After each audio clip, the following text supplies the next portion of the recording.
to turn around and look at him. He just had to unload it. So the Sydney defense forcing the action, dictating play. John Hemp, that shot says it all. So this is going to be another 4th down punt. The Jackets, I'm sure, looking for a fake. They'll be prepared for it. No reason not to. They'll do a long count, and this football will be kicked away. Get up and make the fair catch if you can, and he does. That's exactly what happens. Nice job there by Howie Ludwig. Sydney will take over at the 41 with a chance to put this football game away.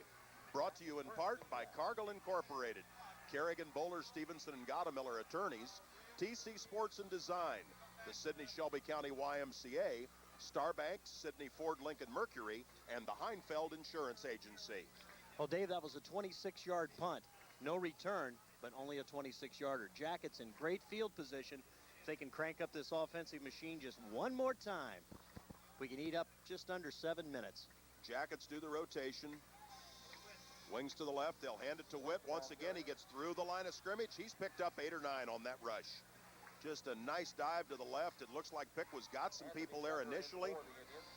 And boy, next thing you know, Sydney's 8 yards richer, looking at 2nd down and 2 at a point where really a couple of first downs will largely put this game away. Well, you really said it, Dave. You looked as he hit the line and you thought, boy, that's not going to go anywhere. And then all of a sudden he just keeps running, and it's an 8-yard gain. It's going to bring up 2nd down and a long 2.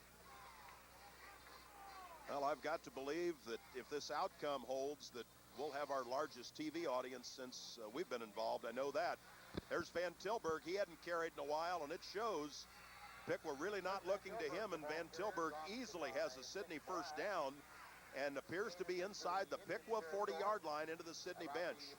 Or no, that 44, okay. Well, they didn't get a flag, and some of the Sydney coaches a little upset. The tackle was actually made about 8 yards beyond the point where he ran out of bounds. It's going to be a pickup on the play of about 9 yards. It'll be a Sydney first down at that point. We'll call it the 43. Jackets 1st and 10. Sydney wants to play into the month of November this year, not just start the month, but keep playing. And tonight would be a major installment toward that goal. 6:10 left to go in the ball game. Sydney's 1st and 10. Goffney with the count, hands to Van Tilburg. He'll try the left side and get almost to the 40. So he'll pick up a couple. 2nd down 8. Karn on the stop for the Indians. Nice job that time of running behind the block of Neves. He was able to cut it up inside and really cut off the tail of his blocking back. Neves has had a nice role on the offense this year. Yes, he has. Stepped right in there and has filled in very nicely. They said that because he's such a talented athlete, we're going to see him on both sides of the ball, especially in critical situations. I think this is another one here. 5:38 to play. Sydney 14-0. This is Witt. He'll put his head down, but up there for Piqua, Derek Basil, 21. To make the stop, he'll pretty much drop him in his tracks, so there'll be no gain on the play. Sydney looks at 3rd down 8, but by the snap of this football, there will be less than 5 minutes to play in the game. Well, Kent Witt listed at 6 foot and 174, a senior. He's really been the workhorse here this evening. Have him unofficially at 127 yards on the evening. Jackets doing a good job milking the clock. 5 minutes and counting.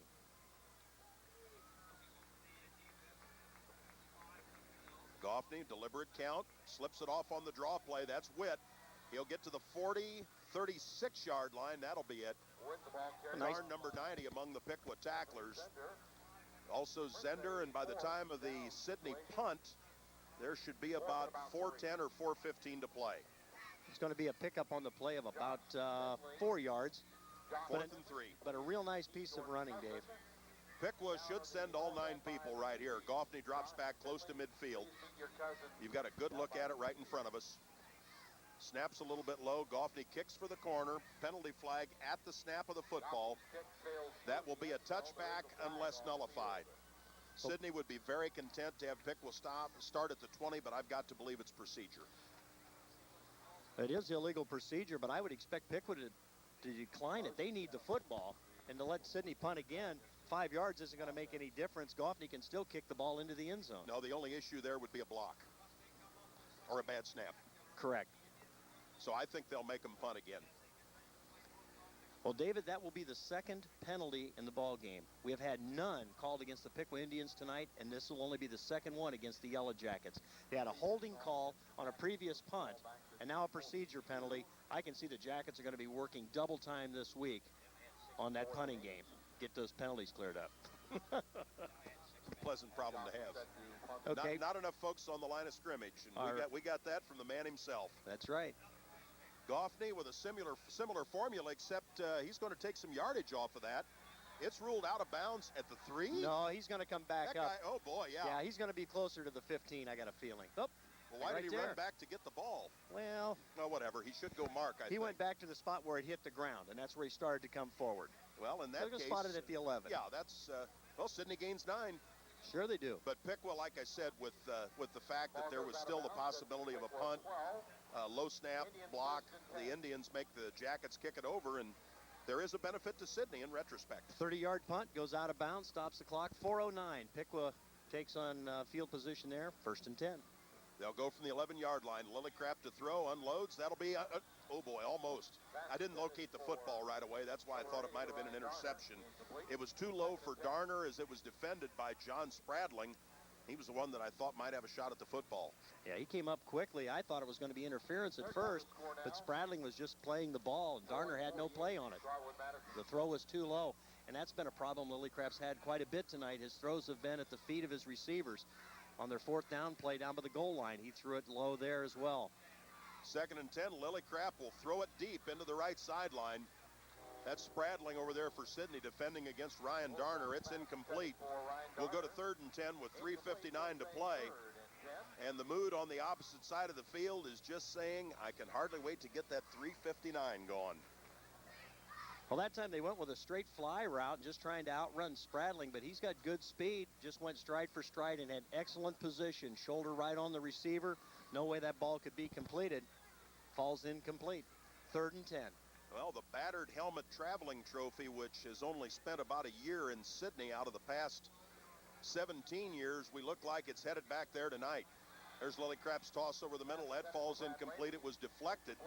Levy was the intended target, so the Jackets get the pressure, and the Indians will again dispatch the punt unit. They had their man open. The pass was delivered, but Seth Allen comes over, gets a hand on it, bats it away, falls incomplete. And David, they haven't had a completed pass in a long time. Piqua completed 2 of their first 3 attempts in the second half and have yet to have a completion since. They have missed 11 in a row. Mars will be the punter, 4th and 10. And that just isn't all bad execution. That's great defense. And Mars will kick it away. A driving spiral that'll be caught by Ludwig at midfield. And Piqua's pursued that pretty well. Good block against Zender. And the return will be to the 42-yard line in Piqua territory. Well, that's going to be a 38-yard kick, but a nice return by Ludwig of about 7 yards. Also, Trent Karn in for the Indians. This is basically in the books. 3:44 to play. We're going to have a timeout by the officials. He checked some things in the Piqua huddle. Maybe an equipment problem. On the Piqua 43, Jackets 1st and 10. Yeah, they've got a guy getting up a little slowly, and they're going to be bringing him off the field. From the WOL. Okay. Wayne leading Beaver Creek 28-0. And that'll be taken care of. 3rd quarter, Centerville 28-7 leading. Piqua's always had a trainer on staff down here, and we're happy to say that this year Sydney does as well, rather than just an assistant coach who's doubling in those duties. Jeff Corder, a former outstanding basketball player at both Houston High School and at Urbana University, has joined the Sydney staff as a certified athletic trainer, and everybody glad to have him aboard. Getting up a little slowly there was Trent Karn, number 90. He's been a stalwart on the defensive side of the football, but got shaken up a little bit on that last exchange. There will be Witt once again. He's been the yeoman workman for the Yellow Jackets out of the backfield. He'll get to the 40-yard line. He just buries his head and burrows forward, picks up a couple of yards. Yep, and by the next snap, we're going to be close to 3 minutes remaining. Sydney up 14-0, 7 of them in each half. A huge crowd here at Piqua tonight. Standees all over the place, wrapping this stadium. Not too many have left to go home. There will be Witt once again. He'll cut it back, dives ahead, gets to the 35-yard line. Sidney will look at third and about 3. He'll still be just a little bit short. Manson among the tacklers for the Indians. And boy, you look over at that Sidney sideline and up into the crowd, just you can see pockets of people applauding almost continuously. Well, it's been a fun game for the Sidney faithful tonight, that's for sure. It's been a long dry spell.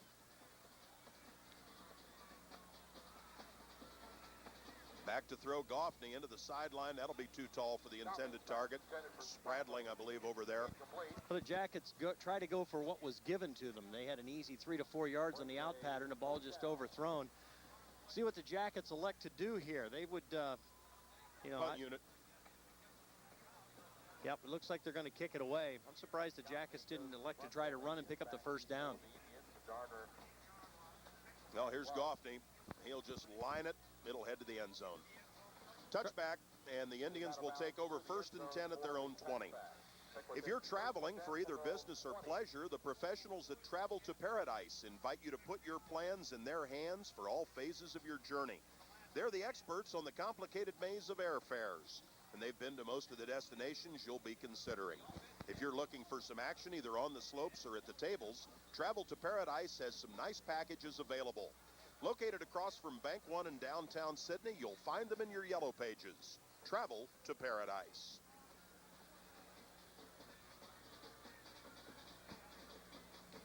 There'll be a dive play to Manson. Kent Witt, a couple of others will try to catch up to him. Pillsbury will make the stop out at the 35-yard line. Indians have a first down. That's the second longest run from scrimmage of the night by the Piqua Indians. That says a lot. And the first down in the fourth period for Piqua, and only their third in the whole second half Football's fumble. loose. Looks like the Jackets are on it. Yes, they are. Sidney will take it at the 36-yard line, and as if this was not in hand very comfortably, there isn't any doubt about it all now. Well, if you didn't hear the coffin lid slam before, you did now. That kind of puts the kibosh on any chance that Piqua has of pulling out a miracle finish here this evening. Jackets with a 14-point lead and the football, and the ball will be spotted at the Piqua 37-yard line. And Dave, only the second turnover in the ball game. The Jackets with an interception on their first possession turn it over to Piqua, and that's the only fumble tonight that's turned it over, and the Jackets are on the receiving end of this one. The eyes of the Miami Valley were on Wirt Stadium tonight, and the Jackets have not disappointed. There's Witt straight ahead. Looked like for about 5. Knocked back by the Piqua defensive thrust, including Anthony Zender. We have 2 minutes to go, and in high school, of course, the clock does not stop at that point. It's going to be a pickup on the play of 5, and that puts young Mr. Witt over 140 yards.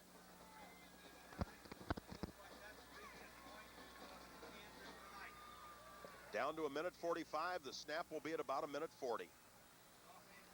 Goffney will hand it off. That's Witt once again for the umpteenth time. Levy and a couple of others in on the stop, as the gain will be down to the 28-yard line. Still apparently just short of a first down, and not by much. It's going to be about 2 yards shy. Sidney just, if they pick up well, whatever they do, they're in business. Just a matter of Clock continues to run at 1:15. it sure does. When you get down here to 70 seconds to go in the ball game, it's pretty much over. It sure is. Goffney at 1:05 takes the snap, hands to Witt. Sounds familiar. He'll be very close to the first down, as they only needed a couple. Then we'll see where that puts it. That was third down, and we'll see whether fourth down is coming. Apparently it will be. Fourth down, still about a yard to go, 48 seconds left. Well, see if the Jackets can get fired up for one more first down, and we can just kneel on it. That'd be great. 35 seconds. See if it's Witt once again. This could be the last play of the game. Yep, if it's the first down. Fourth down and 1, 20 seconds left. Goffney will hand it off to Witt. First down, Sidney, and this one's in the books. The clock will stop for the movement of the chains. And then once the clock is restarted, Sydney is under no obligation to snap the football. It's going to be a pickup on the gain of 3 yards. One more Sydney first down. And Dave, this one, as you say, is over. 10 seconds and counting. It counts down. 7, 6, 5, 4, 3, 2, 1.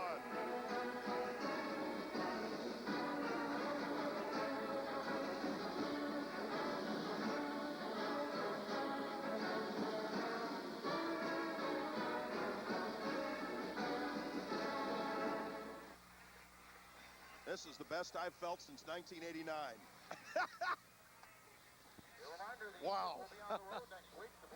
Well, you got to like it, David. You really got to like it. Oh, you sure do. Sydney, next Friday night, and we'll have it for Game of the Week Saturday morning at 9 a.m. The Jackets will be hosting the Trotwood Madison Rams. Sydney 14, Piqua nothing. What an evening. Your locally owned independent groceries are Wilson's Cardinal Foods with 2 Sydney locations. Jim Wilson pledges competitive prices among a wide selection, but feels that personal customer service is what truly sets them apart. This service includes complimentary carryout from the checkout line to your car. Visit Wilson's Cardinal Foods on Wapak Avenue or South Ohio Avenue, both in Sydney. Both stores feature a delicatessen, and you'll love the bakery at the north location. Ask for details about delivery service from Wilson's Cardinal Foods. They'll gladly accommodate their customers who truly need it. Mike Meyer at Meyer's Garage and Drive-Thru Carryout in Newport appreciates his Sydney area customers and is glad to be a part of this telecast. Myers offers complete auto and truck repair and service, including 24-hour towing. They feature Pennzoil gasolines, both full and self-serve, along with diesel fuel. Propane is also available. John, you got a shot there of the traveling trophy. It's back. For the first time in well over 6 years, or to be right at 6 years. When Piqua would have won the game in 1990, they would have reclaimed the trophy. That was first awarded. The Sydney Vespa Quarterback Club got that award started. The battered helmet, which half of it is painted in red, signifying Piqua, the other half in black, signifying the Sydney Yellow Jackets. Ed Veit, excellent, well-known painter in Sydney, did the artwork on that, and boy, it's making its way north once again. That's a beautiful sight here, John. I think that helmet might have gotten a little more paint since it was first presented here back in 1974. You want to talk about a tough night for the Jackets. A lot of people thought when the booster clubs got together to award that Sydney would get it the first time around. Sydney came here 7-0. Piqua was 5-2, but I don't think a Chuck Asher football team ever played a finer game than they did against the Yellow Jackets, shutting down Chris Haynes and company back in 1974 by a score of 18-0. 3 touchdowns and no extra points. But the Yellow Jackets are facing their crowd and holding the battered helmet in the air. It came into being 22 years ago, and boy, there it is. That's an awful nice feeling. There's At any rate, Pete Galanic's got a hold of it. Oh, yeah. Hey, this is good stuff. Well, and also Meyer's Garage also has a pop special with no limit on a very continuous basis. But when we saw what John had on the screen, that was time to cut away and acknowledge what we had there. And you betcha. You bet. We see, look at the impassioned look on Scott Roddy. Boy, they sure did it. Stepped up and pitched the shutout. What a defensive thrust by the Jackets, and wait till you hear the stats. This was a game that was just dominated by the Yellow Jackets. Oh, there's no doubt about that. I think there's something going through there about maintaining this same level for the next 6 weeks, and let's see where the league and maybe the month of November might take us. Serving the Sydney area with great food since the days of saddle shoes and hot cars. That's Frisch's on Wapak Avenue. While Frisch's will always be synonymous with its famous Big Boy, you'll also find a wide and varied selection, including their home cooking dinner menu. And be sure to check Frisch's featured dessert. For a snack or a meal, come see the good people at Frisch's in Sydney, where you'll be in for a real treat. Shelby County Collectibles on the north side of Courthouse Square in downtown Sydney has been your sport card headquarters since back in 1982. They carry all types of sport cards dating back to 1953, with over 1 million singles in stock, along with sets and wax boxes. But since Shelby County Collectibles is more than just a card shop, they feature coins and coin supplies, over 10,000 comic books, glassware, old postcards, NASCAR die-cast cars, local historical items, and a whole lot more. If you're interested in collectibles, visit Shelby County Collectibles on the north side of Courthouse Square. Late this year, they'll also feature my new book, A Century of Sydney High School Football, 1896 through 1996. That's Shelby County Collectibles. Dale? Well, David, as I mentioned, we're going to have some good stats, and as I said at halftime, it was dominated by Sydney. It is totally dominated by Sydney as we get to the end of the game. The Piqua Indians came out to start the second half and looked like they were fired up. They were going to try to make some things happen. A couple of pass completions out of their first 3 attempts, and we thought, oh boy, here we go. But that was not to be. They went back to their old ways, and that was 1 first down and then fizzle. And that's what happened throughout the second half. Only 3 first downs could the Piqua Indians mount in that entire second half of play. Total of 7 in the game, 17 for the Yellow Jackets. Total offense for the Piqua Indians, 81 yards rushing, 62 yards passing, 143 total for the game. Compare that to the Yellow Jackets, 206 on the ground, 131 in the air, 337. That's domination. Leading ground gainer was Zach Manson, 56 yards for the Piqua Indians, only 11 yards to Rob Foster. Rob Lillycrap with 11 yards, and a single yard was gained by Mars. That's a total of 81. Passing department, Lillycrap just really ran out of gas. He was 4 of 8 at one point. He finishes 4 of 19 in the passing department as he throws 11 unanswered prayers in the second half to come up empty for the Piqua Indians. Yellow Jackets, on the other hand, Dave, really played a fine ball game this evening, and you've got to give a tremendous amount of credit to the offensive line and, of course, the defense as a whole. But the offensive line opened up holes for Kent Witt, who was definitely the workhorse of the Yellow Jackets here this evening. 150 yards rushing for the senior. Chris Van Tilburg chipped in with 47 yards of his own. Derek Goffney ended up with a -3, but 12 yards going to Neves, who was also able to come in. Got most of those on a fake punt on a 4th down play that kept the Sydney second drive alive. In the passing department, it was Goffney hitting on half of his attempts, 8 of 16 with 1 interception. Leading receiver was John Spradling, who caught 6 passes for 67 yards. A nice evening for the Sydney Yellow Jacket receiver. He had several other opportunities. It was wide open, but it just didn't happen. But Sydney didn't make many mistakes. They lost 1 interception on their first possession, but that was intercepted inside the 5. Good as a punt. They lost no fumbles, committed only 2 penalties. One was a holding call deep in their own territory, which the Jackets defense was able to keep that from being a problem. And then the other time, a procedure penalty on another punt, the only time the Jackets had any miscues. Piqua Indians, no penalties whatsoever. Dave, you want to get a spot in before I recap the scoring? Be glad to. Sydney High School football and the F.D. Lawrence Electric Company are about the same age, with a slight longevity advantage going to the Yellow Jackets. F.D. Lawrence is an electrical wholesale distributor, specializing in General Electric power distribution equipment and the factory automation components of the Allen Bradley Company. F.D. Lawrence Electric looks forward to many more decades of serving the expanding Sydney market from their newly expanded and renovated home on South Vandemark Road. Doug Christie and his staff are pleased to back the Jackets here on Warner 13. And quickly before going back to Dale, we'll remind you that next week's game of the week will feature Trotwood Madison at Sydney. Well, Dave, we noticed when the Jackets came off the bus tonight that they were in street clothes. They brought their uniforms with them. They changed here at the stadium. So it must have been the right thing to do, because now they'll go back and take their uniforms off before they take a very pleasant bus ride back to Sydney. With a great victory, the Yellow Jackets win 14-0. First Sydney score comes with 19 seconds left to go in the first half. Kent Witt from 8 yards out. We thought the Jackets might be looking for a field goal, but it was not to be. He scores the touchdown. Sydney kicks the extra point. We go to halftime. Jackets lead 7-0. And then it was the 4th quarter before the Yellow Jackets come back with another. Sportsmanship, Sydney. Cam Davis, remember that name, coaches. Now, I'll get into that in a second. Anyway, the Yellow Jackets come up with one more score. Kent Witt, once again from 1 yard out in the 4th period. The score was good. The kick was good, and the Jackets win 14-0. Dave, you really have to like the way the defense played. They played a great game. They really shut down Piqua, who came in higher ranked in the Dayton area than what the Yellow Jackets did. This is a Division I program. The Yellow Jackets this year are Division II, but you throw all that out the window when Sidney and Piqua line up and go at one another. And the Yellow Jackets with a huge victory, and they'll get a lot of computer points out of this win tonight. No doubt about that. Things looking awful good through 4 weeks of football. The Yellow Jackets tonight defeat the Piqua Indians on Piqua's home turf 14-0.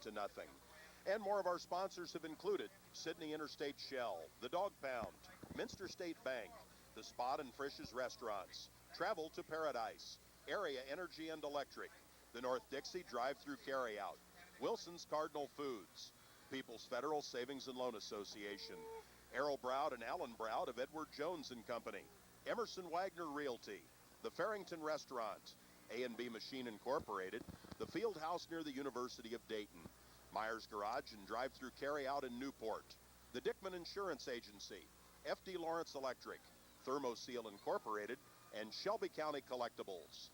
Our cameraman, as per usual, is John Hemp from Hemp Imagery in Sydney, specializing in still and video photography of weddings and other memorable events like this Game of the Week.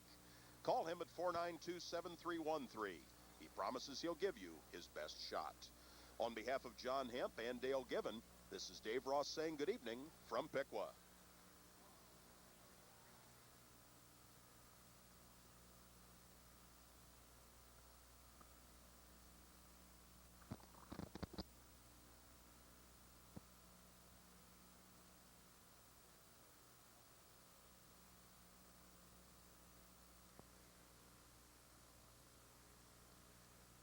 This has been a presentation of Channel 13 Productions and Cable TV Sports in cooperation with Ross Media and Time Warner. Thanks for joining us on community-minded local television. This is Channel 13, Sydney. Because the standards are not the same for them as it is for a male pilot. And, you know, it's the same plane. They don't lower the speed. Billed as the game of the century. Now, this weekend, both teams currently ranked in the top 5 will meet again. And fans at the Notre Dame and Ohio State pep rally in Springfield can hardly contain their excitement. Mitch Roberts is caught up in the middle of the madness and joins us live. Howard, Mark, and Glenn Kirshner of our fine sponsors, White Allen and Universal One Credit Union on hand. A well-deserved trophy and a well-deserved congrats to the Sydney Yellow Jackets, our Operation Football Team of the Week. Cincinnati Bengals are gearing up for a big game themselves this weekend. They'll host the Denver Broncos and banged-up quarterback John Elway. Elway has a bad back and a sore throwing arm. Denver is coming off a 17-14 loss to Kansas City last week. Now, Elway says he will.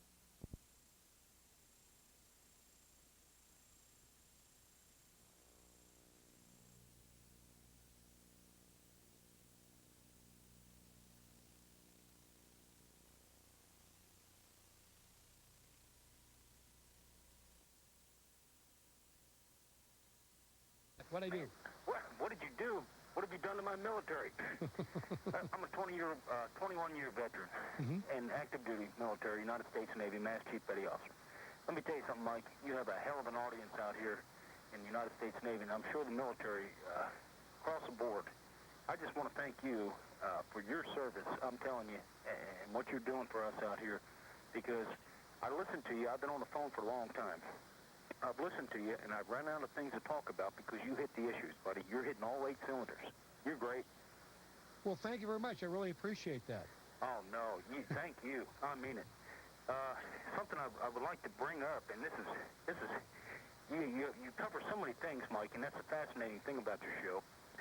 The young lady that had the program about urinalysis, the home urinalysis. The Parents Alert Kit. Yes, sir. Yeah. And that's a great thing. Sunny Cloud. And, yeah, why is it then that I watch television and I listen to radio and I see that there is a home AIDS test available for all personnel? You just dial a number and order it right over the phone. But we can't do that for a urinalysis kit. What is up with that? Yeah, what is up with that? Because, hey, wait a minute. Remember, one is politically correct, the other one isn't. Roger that. And it's all about political correctness. And you make a really great point. Remember, there was a fight for years, though, on the home AIDS test. They just got it approved. I think it was this year or just last year. And, of course, now you have somebody for 2 years been fighting to get the Parents Alert Kit. Stay with me, Ken. I've got to take a break. You've been on hold for a long time. I sure will. Thank you, sir. All right, I appreciate it. You stay right there. We'll be back with Ken and you right after these important messages. I'm Mike Reagan. This is the Michael Reagan Radio Talk Show. You're listening to the Michael Reagan Show. When we come back on the Michael Reagan Radio Talk Show, I will tell you a little bit about the U.S. Constitution. It is unique indeed. We'll talk about that. We'll talk to Ken in Virginia Beach, Jerry from Baytown, Texas, Rhonda Federal Way checking in on the show. And again, on this Parents Alert Kit, if you want the phone number to get more information on, I will give out that phone number also when we come back right after these important messages. I am Mike Reagan. This is the Michael Reagan Radio Talk Show. Back in a moment.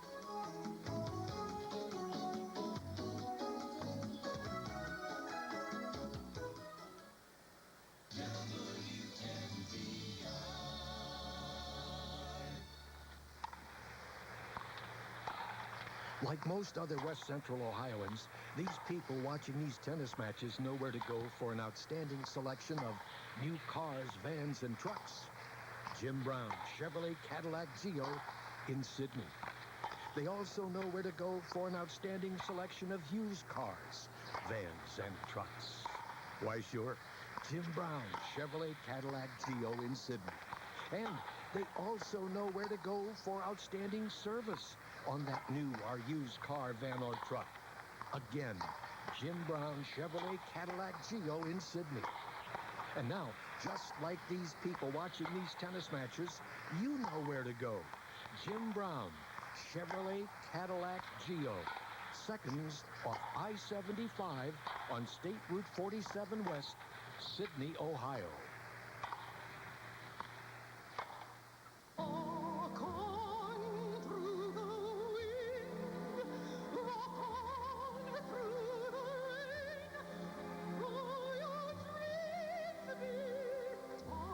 This week on Stage and Screen, lift your spirits with great songs of inspiration written for the Broadway stage.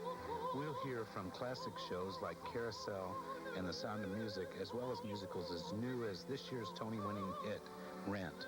Broadway lifts you up this Sunday, September 29th, on Stage and Screen at 1 p.m. here on WMBR FM.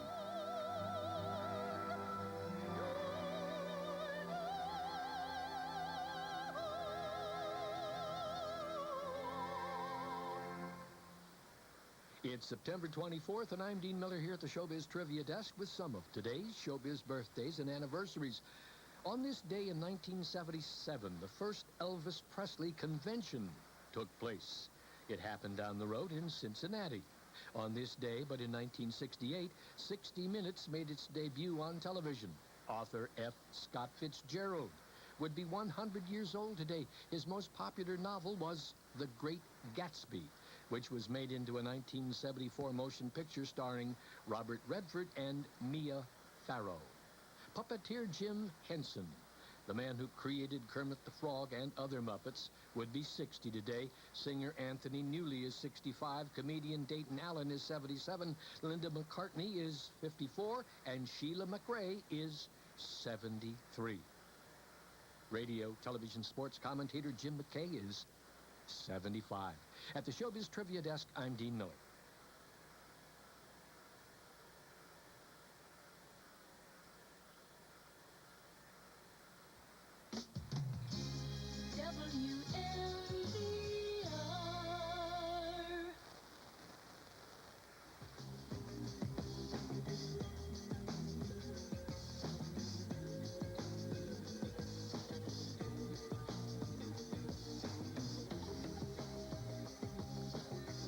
We're back, everybody. It's 33 minutes past the hour. Mike Reagan here, you're there. Our phone number 1-800-468-MIKE. Before we get back to Ken real quick, just share this with you. Did Navy policy cost pilot her life?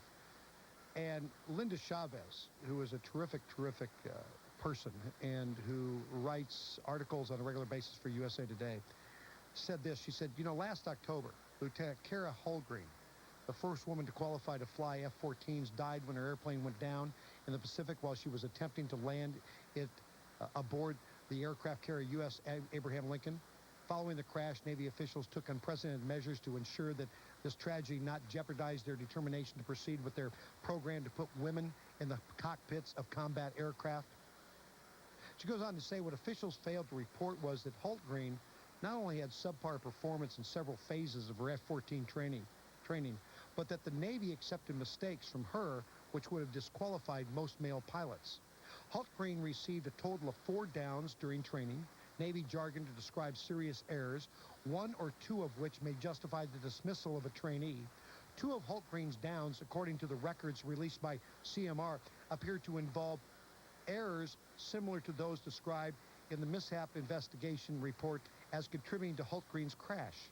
In March of '94, an evaluator described Hultgreen as making power corrections that were erratic and unpredictable during landing practice, and despite her spotty performance, Hultgreen's superiors did not order an evaluation board review, which might have led to her dismissal from the training program. But while Hultgreen's treatment was unusual, a male aviator would have been unlikely to continue carrier training with as many downs. It was not unique, as CMR documents show. Another female F-14 trainee received similar favorable treatment. Back to Ken in Virginia Beach. Ken, if you're there. Hi, Mike. Yeah. Under separate correspondence, I'd like to reply to that issue you just brought up about the female pilot. Okay. And I've got 13 years carrier experience, and I've got some off-channel things I'd like to talk to you about, and I'd like to know how to do that. All right. Well, before you go, I will put you on hold. Thank you, sir. And tell you how to get in hold of us and how to get a hold of you. What else is on your mind? Well, sir, what's on my mind right now is, first off, I served under Nixon and then and lived through Carter, and thank God your father came into office and was the greatest commander-in-chief I've ever experienced, and he took such good care of the military. Let me tell you something, the morale in those days was so high that we could have done anything, anytime, anywhere. Today, that job is much harder, sir, and it's just demoralizing, and I hope that the people wake up and understand that the military needs leadership.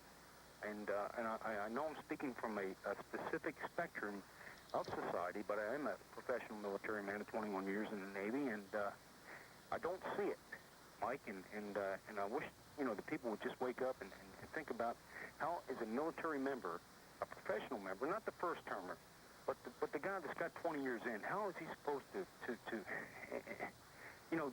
just perform under this commander-in-chief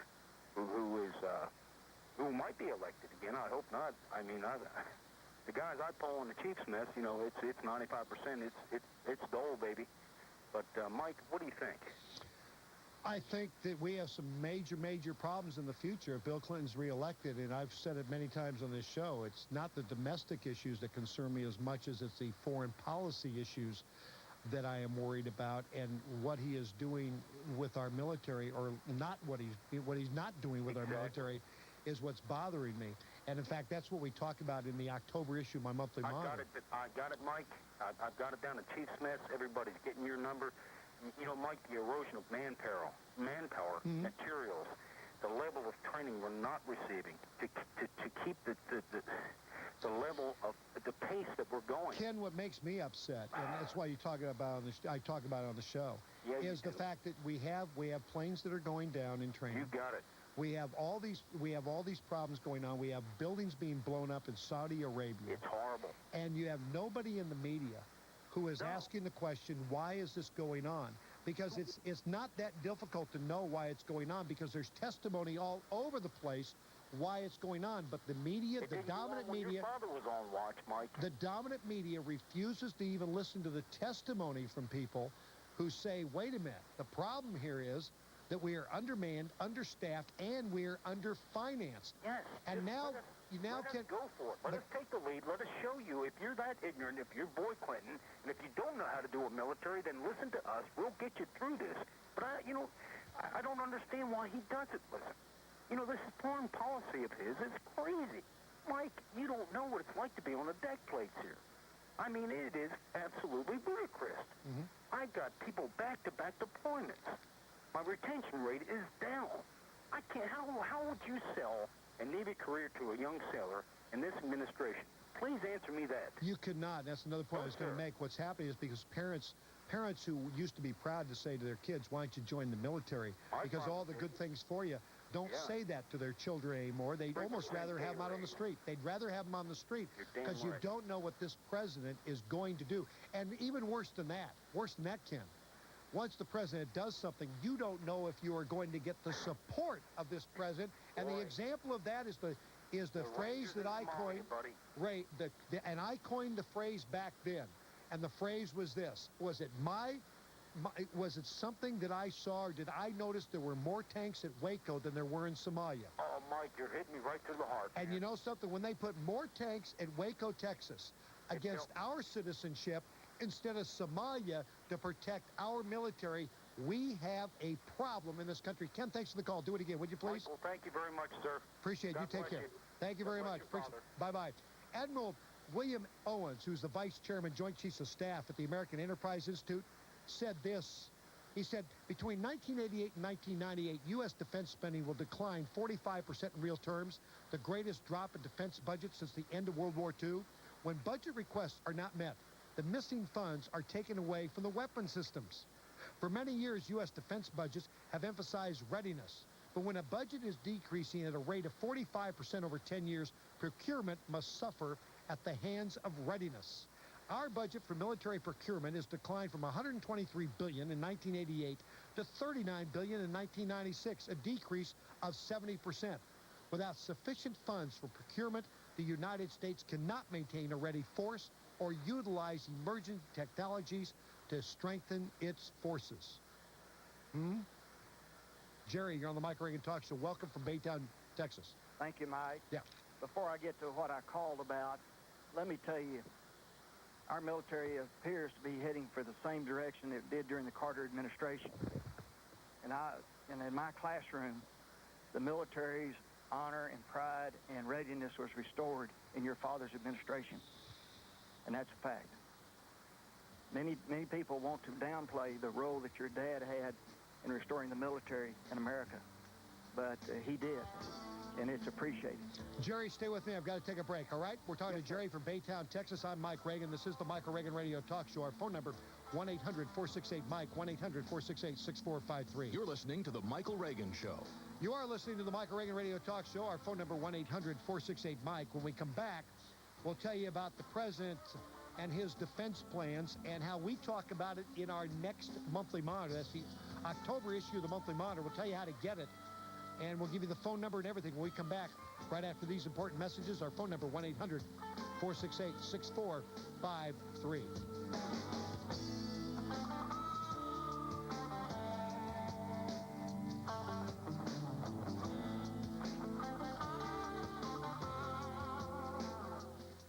Are you paying too much for...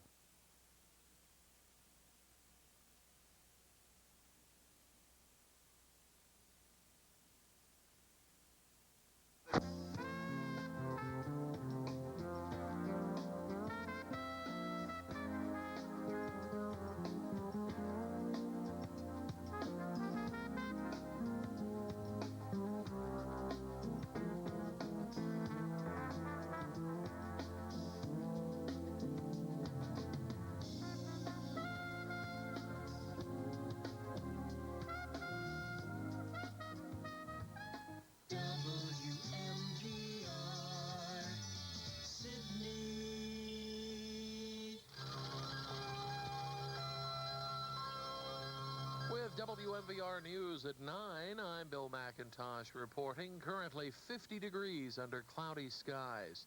We'll have the complete check of the weather forecast a little bit later in this newscast.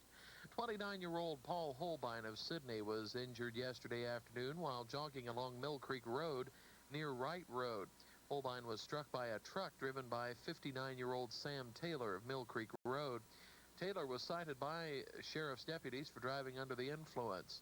Holbein was listed in fair condition at Wilson Memorial Hospital last night with a broken arm and a shoulder injury. 6 persons were sentenced in Sydney Municipal Court yesterday. 33-year-old Michael Barnes was... Coming up next on Channel 13, it's high school football right after these messages from the Sydney Shelby County YMCA. is the perfect place to spend your valuable time. We offer classes to build strong children, strong families, and a stronger community. Members can now participate in several leagues and fitness classes at no additional charge. Babysitting is available for children during some scheduled classes. From family swims to aerobic classes, weight training, volleyball, basketball, volleyball, swimming, weightlifting, and cardiovascular workouts, there is truly something for everyone at the YMCA. Join today and begin a healthier and happier lifestyle. If you're in need of childcare, call the Sidney-Shelby County YMCA with 2 convenient locations. We provide infant care starting at 6 weeks and child care to age 12. Our staff is qualified, professional, and most of all, caring. Bright and modern facilities provide a safe and secure environment for your child. Our hours are 5:30 a.m. to 6 o'clock p.m., and we're conveniently located to better serve you. For information and registration, call us at 498-2273.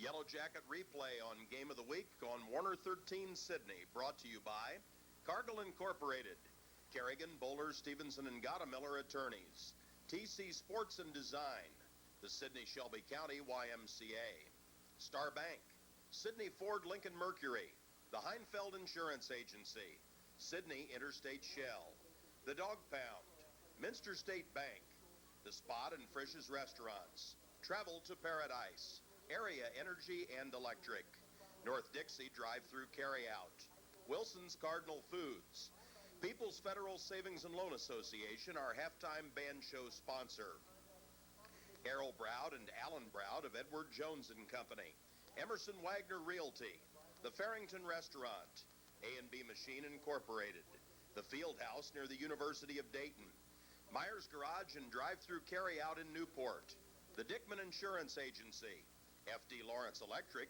Thermoseal Incorporated, and Shelby County Collectibles. Our cameraman is John Hemp from Hemp Imagery in Sydney, specializing in still and video photography of weddings and other memorable events like this Game of the Week. Call him at 492-7313. He promises he'll give you his best shot. Tonight, the Sydney Yellow Jackets return home. 3 of their first 4 games of the season were on the road, and tonight's opponent will be the Trotwood Madison Running Rams. We'll be visiting with Sydney head coach Scott Roddy after this. This is Bruce Dickman of the Dickman Insurance Agency, representing the Northwestern Mutual Life Insurance Company. I deal with individuals and small businesses in the areas of life and health insurance, disability income, and pension planning. I'm located just south of People's Federal in downtown Sydney, at the corner of Ohio and South Streets. I'll be glad to meet with you to discuss your personal or business situation. Call me, Bruce Dickman, at the Dickman Insurance Agency. While I have your attention, I'd like to extend an invitation on behalf of the Sydney Vespa Quarterback Club. If you'd like to review tonight's game film with head coach Scott Roddy, you're welcome to join us this Tuesday night at 7:30 at the Sydney Moose Lodge. A brief business meeting precedes the film. We also encourage you to join the Vespa Quarterback Club in support of Sydney football. Coach Roddy, quite an interesting trip to Piqua this last Friday night. A lot of very positive elements came together. Game plan, execution, the crowd, you name it, the Jackets had it en route to a 14-0 win. You know, it was a great job by the young men and the coaches and the crowd. And, you know, we're just proud of Sydney in general. It was a stellar night for Sydney. I think the kids really showed a lot of character and a lot of class, a lot of poise. You name it, they showed it. And it was a real tribute to the seniors. Undeniable, they were not going to lose that football game, and they knew it from this last winter, how much they wanted this football game. And it's something that's reminded them. They knew it was going to be the #1 league game. You know, we've got to beat Piqua sign above the door, and these kids are reminded every day when they walk in that locker room, the weight room, what their mission was, and the reason they're pumping the weights and running in the summer, and it all came together. I just feel so great for this community and for this football team. Something that you had no control over was just the normal rotation of the league schedule, which saw Piqua come to the top of that schedule. In other words, week 4 of the regular season. You see that as a positive? Oh, definitely. You know, anytime you got to go Troy and Piqua back-to-back, that's tough to do. And you know, we did this for the last 2 years, and, you know, both teams are big rivalries, and when they moved to the top, we thought very comfortable with it. You know, we knew that, you know, our road schedule is very, very tough, especially early. You know, first 3 out of 4 games on the road, and doing a lot of firsts this year. That's a big thing. You know, first time we beat St. Mary's at St. Mary's forever, and, you know, doing a good job at home with Bellefontaine, taking a real long trip to a big Division I school at Xenia, then all of a sudden turn around and have to go down to Wirtz Stadium, where they've only lost a couple games here in probably 30, 40 games. I mean, outstanding record. And to see our crowd just as much outnumber theirs was phenomenal. And so, you know, getting them early, I think, was a big key to success. This is the 22nd time now that the Yellow Jackets are playing Trotwood Madison. Whether their teams have had great results or not, it's always been a case of great athletes. You wonder when they might explode, but right now it does appear with an 0-4 start that they've got some problems down that direction. Well, you know, it's a scary team that, you know, they've got great athletes, good size. I think the coaching staff's working hard down there, and you know, I think they're getting better. We've seen a few films. We've had an opportunity to scout them in person. And, you know, I think they are improving each week. Hopefully they don't improve that much coming into our place tonight. But, you know, it's something that we as a coaching staff have to gear to our kids to play a great game. You know, we want to prove that it wasn't a fluke last week. We've got to be a very meticulous, very pronounced team offensively, defensively. Don't, you know, eliminate the mistakes, eliminate the turnovers, and be a good team like we know we are. Sounds like Trotwood offensively, or let's put it this way, defensively, will try about anything. So why don't you characterize their offense for our listeners? Well, they were going to run a pro eye, and they got a good fullback. I'm really impressed with how hard he runs. The tailback's a slashy type of tailback. He's not like a Howard Langford they had a few years ago. Their offensive line's pretty good size. I think it'll be a good test for our D-line, and it's, you know, they got a freshman quarterback, which I think that we can you know, go after a little bit and put a little pressure on him. But you know, it's going to be the same type of game. Last year we let them score the very opening drive, which wasn't real good for us, you know, especially our defensive morale. But, you know, we cannot, as an offensive unit, put our defense in a bind. You know, we fumble the ball, we turn the ball over in our territory and let them get into a game. And then we got to fight them all night like we did against Bellefontaine and Xenia. So, you know, we want to come after these kids right away, and we got to set, you know, standard real quick on the line of scrimmage, both offensively and defensively. Potential distractions, computer rankings, statewide rankings, parents' night. It's a real cause to be focused, yet you feel that with the efforts of the coaches that this is a group of kids that is focused. They really are, and this has been a big week. You know, no matter how much you try to put it aside, you know, when you beat Piqua, you know, it's a big week, and all the acknowledgments we've gotten from the press and the media and state recognition, so on and so forth. It's going to be tough for some of these kids to realize that, you know, we've got, you know, after this week, 5 more games, and we've got to make sure that we're focused week in, week out, and the focus this week is Trotwood Madison, and they're our next nemesis. We got to approach him like a Piqua or Troy. Yellow Jacket head coach Scott Roddy has been our guest prior to this week's Yellow Jacket replay game of the week against visiting Trotwood Madison.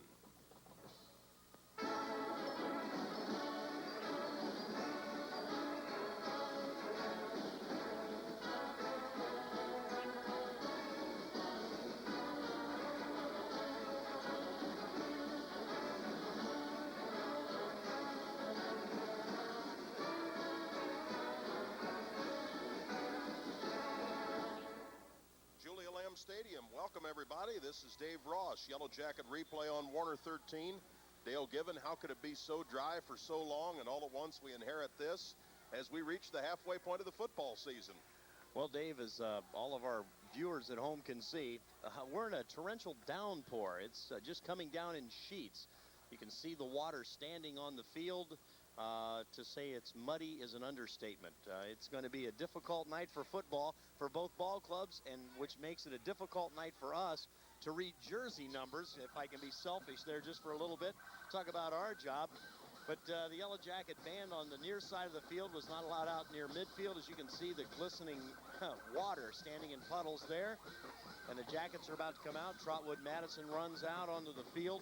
Dave, we're set for high school football on a wet Friday night. And it's safe to say that whatever halftime show we have will be stationary. At halftime of this game, People's Federal Savings and Loan Association will step forward to bring you the Pride of Sydney Marching Band Show. People's Federal has been in step with the financial needs of the local individual consumers since 1886, a full 10 years before high school football made its Sydney debut. Their downtown Sydney location was designed by the legendary Louis Sullivan and opened in 1917. People's Federal specialties include home mortgages, various checking plans, savings accounts, certificates of deposit, and consumer loans. People's Federal congratulates the band members who will be performing at halftime. They're an equal opportunity lender. They'll see you at halftime. Cargill Incorporated's 130 years of grain trading and processing allows Cargill to provide complete market information. Locally, Cargill's soybean plant in Sydney purchases beans directly from farmers. Minimum load size is 250 bushels. Call 1-800-762-1246 to talk with Andrea or Salisa about marketing alternatives. Or call after business hours for current bid information. Bean dump hours are 7 a.m. to 4 p.m. Monday through Friday, with extended hours during harvest.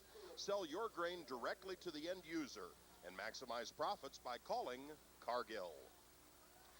For your consideration, from Kerrigan, Bowler, Stevenson, and Gottemiller, attorneys and counselors at law. When Roger settled his personal injury claim, he never thought about its effect on his other pending legal matters, but we did. It's not enough to be tough and smart when handling a client's affairs. You also have to know about his health, his family, and his financial picture. That's why we prepare wills, trusts, and powers of attorney for our clients, not just settle claims. We handle divorce, custody, and support matters, along with estates, bankruptcies, and the organization and incorporation of businesses. So when Roger got hurt in an auto accident and came to us, he didn't have to tell us about his pending divorce because we already knew. We were his attorneys. We have been a full-service law firm serving clients like Roger right here in Shelby County for the last 63 years. If you're looking for a full-service law firm, one which doesn't just make a quick personal injury settlement, remember Kerrigan, Bowler, Stevenson, and Gottemiller in downtown Sydney. For 63 years, your full-service attorneys. Dale, Sydney will kick off. Well, they will, Dave, and it looks like we're going to have a new number kicking the ball off for the Yellow Jackets tonight. Kicking the ball off for Sydney will be number 55. That's going to be Ryan Moran. He did that a bit last year. And I think it's because of the field conditions, perhaps. The guy to watch is immediately to his left, number 40, Ryan Wheeler, who put on quite a special team show at Piqua last week, as well as his defensive game. Here's just a knuckler down the middle, as we anticipated. The Rams pick it up at the 28, move forward, and that'll be about it. Their numbers are tough to read at the outset of the game, and it will do nothing but get tougher. Will suffice to say that Trotwood Madison will put the football in play. They'll try to get it away from a puddle as best they can, and that will be just outside the 30-yard line. Normally handling the kicking chores is Brandon Swiger, the 6'3", 217-pound sophomore. But Sydney's going to squib the ball most of the time tonight. He's got some excellent numbers, averaging 53 yards per kickoff. The Trotwood quarterback is number 1, Will Allen. And it's raining now as hard as ever. I formation behind him.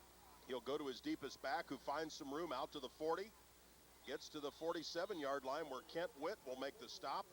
On the ball carrier, number 6, Fred Jenkins. So Jenkins' gain goes from the 30 out to the 47, pickup of 17 yards. 1st and 10, Trotwood Madison. And as you can see, a lot of times on television, you can get the idea that it's raining, but not really see the drops. And here there isn't any question.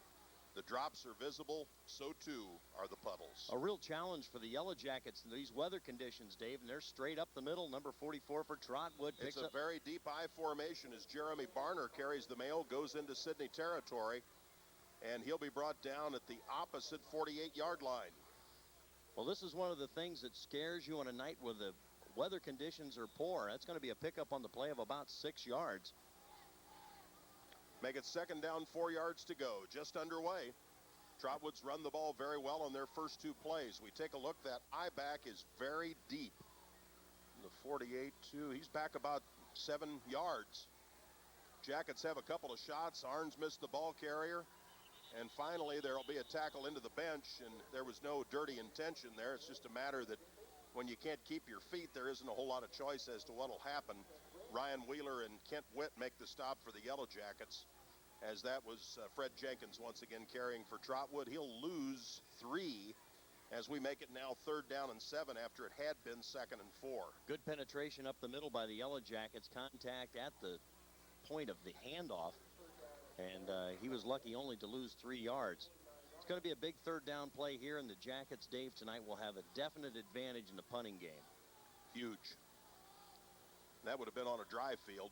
There's a toss over the middle. They've got a completion. That's Lumpkin. That's a familiar name at Trotwood. Takes about 5 Jackets to bring him down at the 33-yard line. 1st down, Trotwood. 85, Aaron Lumpkin, 6'4", 235, and a sophomore. It's going to be a pickup on the play of 16 yards and another Trotwood 1st down. A nice play right there as they threw it up high to Lumpkin. Just the alley-oop play, and he was able to pull it down. A nice gain. Lumpkin doesn't even show up in the league stats for the Rams, but he makes his presence known right there.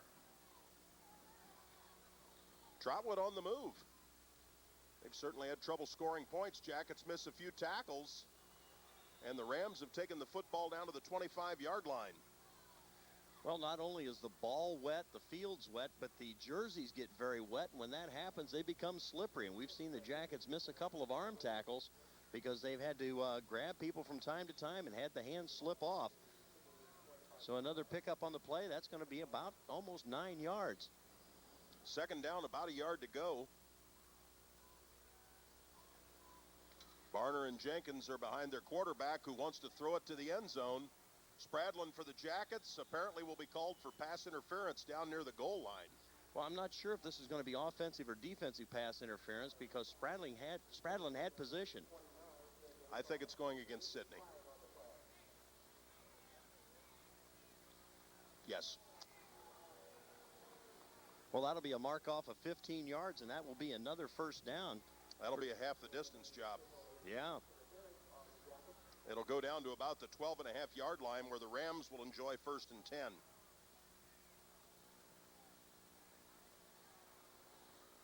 So Trotwood on the first possession of the game, having it their way. Yeah, the Jackets really, well, they gave up an opening touchdown last year to Trotwood. And they're getting moved right off the ball. Wet conditions make it tough on the defense. Rams 1st and 10 from the 12. Handoff, couple of broken tackles. Paul Neves finally makes the stop for the Jackets. He made it look like he came out of the pile with the football. He did, hands it to the referee. He's saying, I had the ball. And they said, nope. That was Fred Jenkins carrying the mail for Trotwood. He'll get it down to the 9-yard line. 2nd down, we'll call it 7. Perhaps a short 7. 8th play of the Trotwood possession upcoming as we have 9:28 left in the 1st period. Going back to throw as Allen, the quarterback, steps through a puddle, unloads over the middle. That's intercepted. Jackets have it, and the return will be out to about the 12 or the 13-yard line. So Trotwood moved the football, but a pass by Allen, not much doubt, into some traffic. And Paul Neves, who tried to get the fumble on the previous play, has indeed picked up the interception for the Yellow Jackets, so Sidney will start 1st and 10. Well, with bad conditions, they elect to roll out against the body of the quarterback to have him throw back across. Actually, he wanted to go out into the flat, but the man was well covered and unable to get open. Tried to throw it back over the middle. Nice job by Neves picking that off. 1st turnover. Yellow Jackets with the football, 1st and 10. From the 11-yard line. Goffney with split backs behind him. They'll come this way, but there's something wrong before the snap of the football. Well, one would guess it's probably a procedure penalty. That would take the Jackets. It is procedure against the Yellow Jackets, and that'll take the ball back to the 6-yard line. So, Dave, last week, the Yellow Jackets only had 2 penalties in the entire game. Both on the kicking game. Both on punts. And tonight they already have 2 penalties called against them here in the early going. On their first offensive snap is one, and then they had a pass interference call, which took them half the distance to the goal line. Jackets dodged a bullet there as they were able to come up with an interception near the goal line and run it out to the 11. Now the Jackets face 1st and 15. And the Jackets rotate, look for a sweep to the left. Here it comes. And they get some yardage, bringing it outside. Van Tilburg, 15, out to the 18-yard line. Scott Roddy told me a few hours ago that that play would gain right around 15 yards. I think on a drier track it would have. Well, he wasn't too far away from it. The drive, that play came from the 6. Went out to the 18. That's goes 12. to the 18. He got a dozen. I think on a dry track he gets more than that. What they wanted to see there was how Trotwood would shift a very inexperienced group of players in their 4-4 defensive alignment. See the Jackets flip-flop again, and Trotwood will bring one player over. 2nd down, about 3 after the pickup of a dozen. Goffney hands it off, and Trotwood sniffs that out pretty well. That'll be to Kent Witt. Looks like he got up close to the 20-yard line, maybe just across that. Yeah, he will not quite get the 1st down. So we'll go to 3rd down and 1. Jackets need to pick this one up.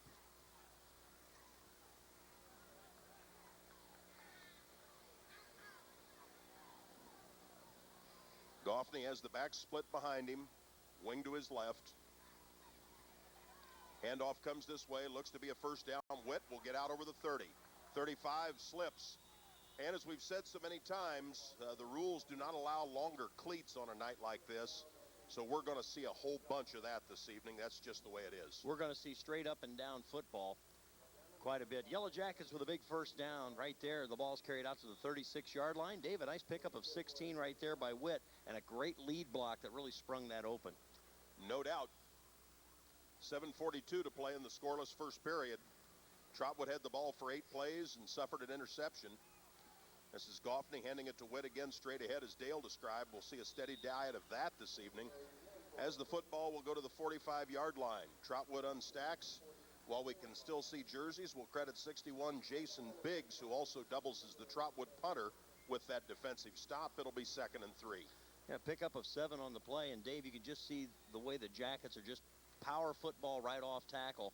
Really can isolate that linebacker. Witt does a nice job of staying right in behind his blockers. Well, now they'll shorten that down marker up. It'll be 2nd and actually just a long yard. Look for straight ahead once again. See if it's toward the wing. Nope, it'll be straight up the middle. That's Van Tilburg for good yardage into Trotwood territory.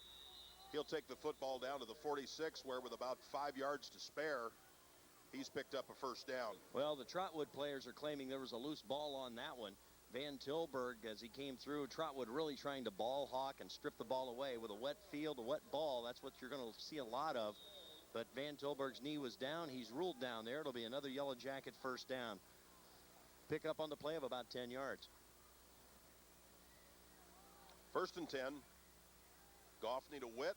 He'll take it wide. Or excuse me, yes. Thought Goffney might have kept that for an instant. Witt will be brought down at roughly the line of scrimmage. No gain. Maybe a yard. We'll call it 2nd and 9.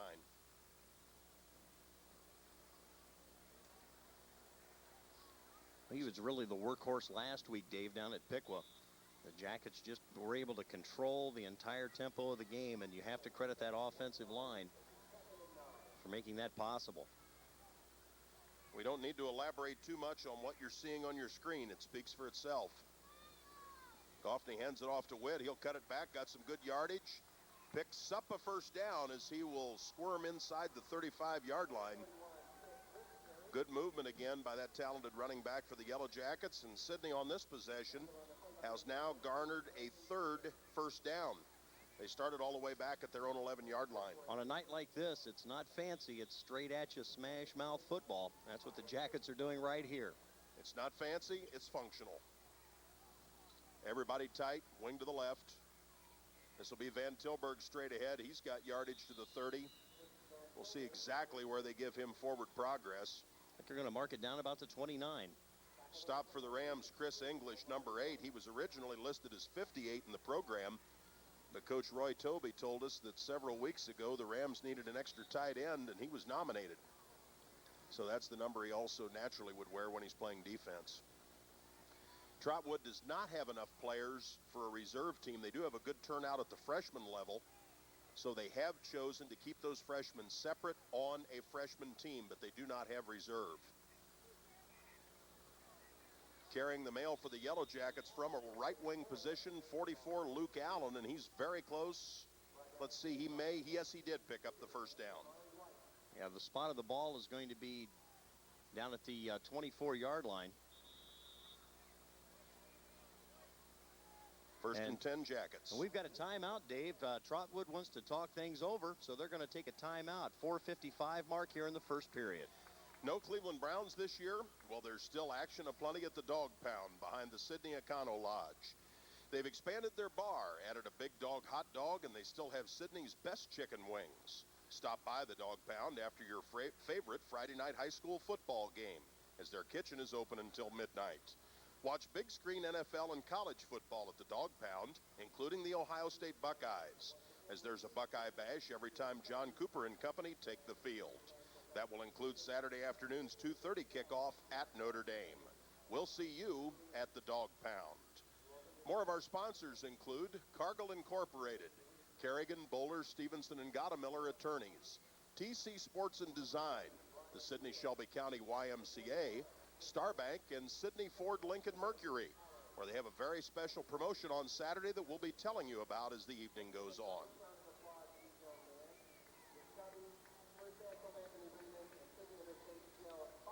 Referees doing everything possible to keep those footballs dry, and I know the Sidney coaches, when they were packing gear this afternoon, did indeed bring some extra footballs to add to the rotation tonight.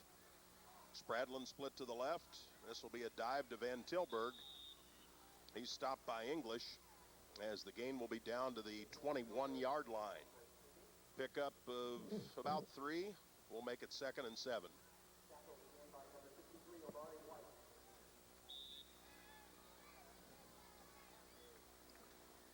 Clock's been moving the entire period without many stoppages. We now show 4.5 minutes in the first period.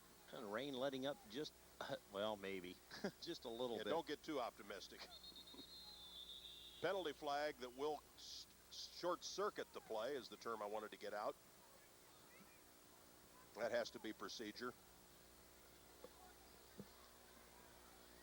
I believe somebody rotated forward just a little early. They did. That'll be another 5-yard call on the Yellow Jackets. Well, the main thing here is to take care of the football. You look at turnovers. Trotwood has really had a tough time hanging on to the football this year. They lead the league in lost fumbles. The Yellow Jackets, on the other hand, have fumbled the ball 7 times this year, and they've lost only 4 of those.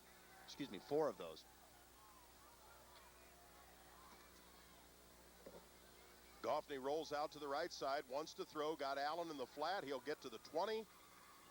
Let's see, he'll be ruled out of bounds at the 17-yard line, which would look to be just short of a first down. Luke Allen with a nice job coming out of the backfield. The Jackets electing to throw the ball early. You talk about a wet ball, and also if they got it a little bit dry, the Jackets opt to go for it there. They're facing a 2nd down and 12. Pickup on the play is going to be about 9 yards. 3rd down, they'll still need a couple. Not much of a chance for a field goal as Witt takes it wide. They won't need one. The 10, the 5, Kent Witt, touchdown, Sidney.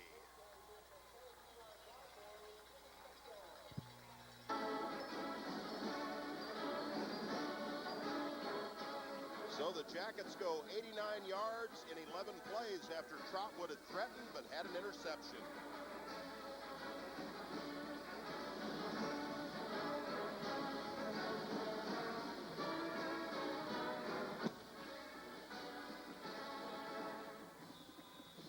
Brandon Swiger will try the point after touchdown for the Jackets. Sidney will rotate everybody over. It'll be out of the hold of Ben Ratterman, and the conditions are absolutely horrible from where he'll be kicking. In fact, we're getting a pretty good glare off of it. Ball's down, the kick is up, and it's wide. Might even be a better idea to go for 2 tonight after watching that. Not much doubt, but the Jackets are on top by a score of 6-0. Ross Media, in cooperation with Channel 13 Productions, is pleased to bring you the exciting action of both the Sydney Yellow Jackets and Lehman Cavaliers right here on Warner 13. Our game of the week can be viewed every Saturday morning at 9. You're now watching Trotwood Madison at Sydney. Next week, it's Graham at Lehman. We hope you'll join us often, and we'll set your VCR to record future presentations. Then you can create your own replays while watching at your convenience. These telecasts are made possible through the cooperation of the participating schools and the financial support of over 30 local community-minded businesses. Thanks to all concerned from Ross Media and Channel 13 Productions, your partners in locally televised high school sports. Well, Dave, the Jackets jump out on front following the interception near their own goal line, and they are able to drive the ball down the field, a total of 89 yards. 6 points. I think you're right. I think we'll see the Jackets go for 2 points from now on following touchdowns. Yeah, there's just no footing there, and a kicker absolutely has no opportunity to plant his off foot. Jackets apparently are offside on the kickoff. That'll bring the kickoff back to the 35-yard line. The rain right now coming just about as hard as it has all night. What's been interesting is the direction from the rain. When we got here earlier tonight, the wind was coming from the south, and a pretty good clip, and then just about kickoff time it was almost straight down, and now it appears that it's shifted around and is moving a little bit from left to right. It's coming a little bit out of the northwest, so that front has really moved around, and I think we're in for a wet night. Could be an understatement. Even if it quits now, yeah, we've still got a wet night. Yeah, this field isn't going to drain. Well, they're going to spot the ball back at the 35. Moran again will kick off for the Yellow Jackets. Sydney leads Trotwood 6-0. Just over 4 minutes to play in the period. There's the squib right along the ground. It'll come to the 40-35. Trotwood lands on it, and that's about as good a decision as could be made right there. Lumpkin will recover the football, and then the Rams will go on offense. Well, it's up to the Yellow Jacket defense, Dave, to make things happen. They were somewhat porous in that opening drive, but they were able to come up with a big turnover as Trotwood elects to go for a pass deep in Sydney territory. Trotwood picked up 3 first downs the first time they had the football.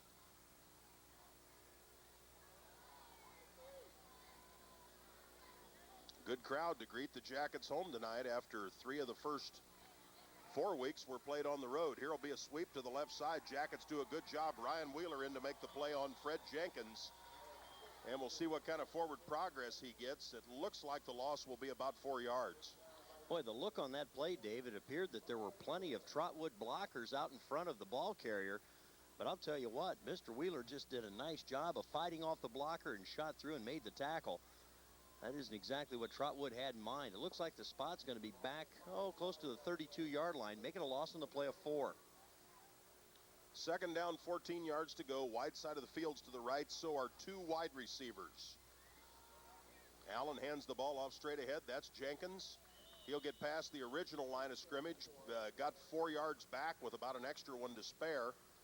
Paul Neves on the stop for the Yellow Jackets. We look at 3rd down 9.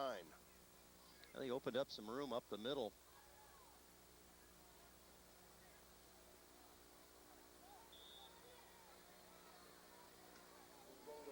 Final 3 minutes of the opening frame. Sydney by 6. Trotwood coming off a 69-6 defeat at Troy last week. Sydney next week goes to Northmont. Then they come home for West Carrollton, which will be our next televised game. Paul Neves almost had an interception on the volley.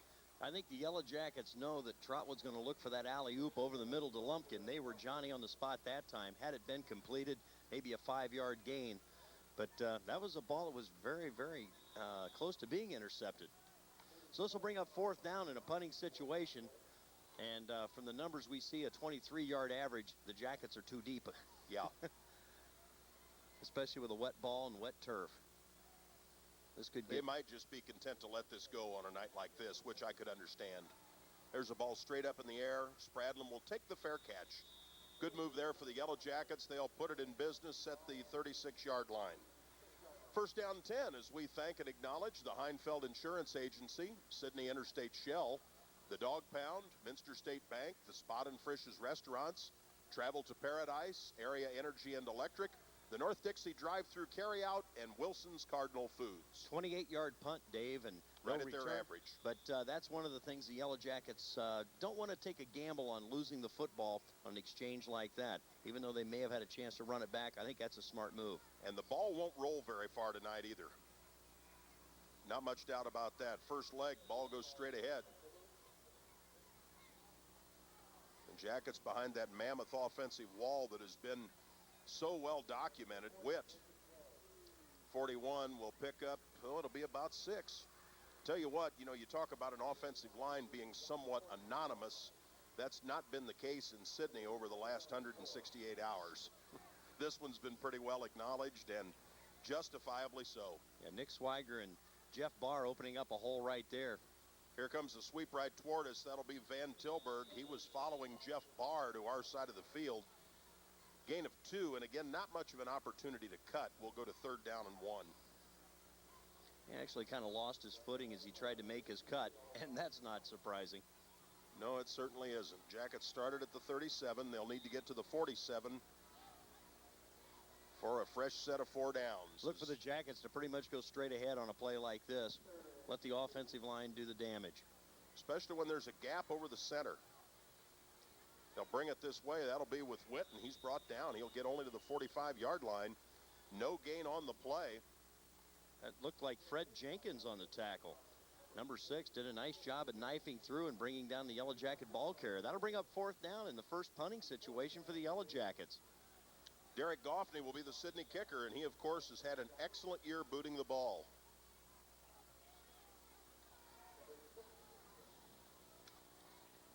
Trotwood will set up the return. The kick from Goffney, a wobbler that will hit, and it'll roll. Trotwood picks the ball up deep. A couple of tackles are broken. Finally, Wheeler will make the stop on 32, Kendall Gay. We'll double check Goffney's punting numbers coming into the affair tonight.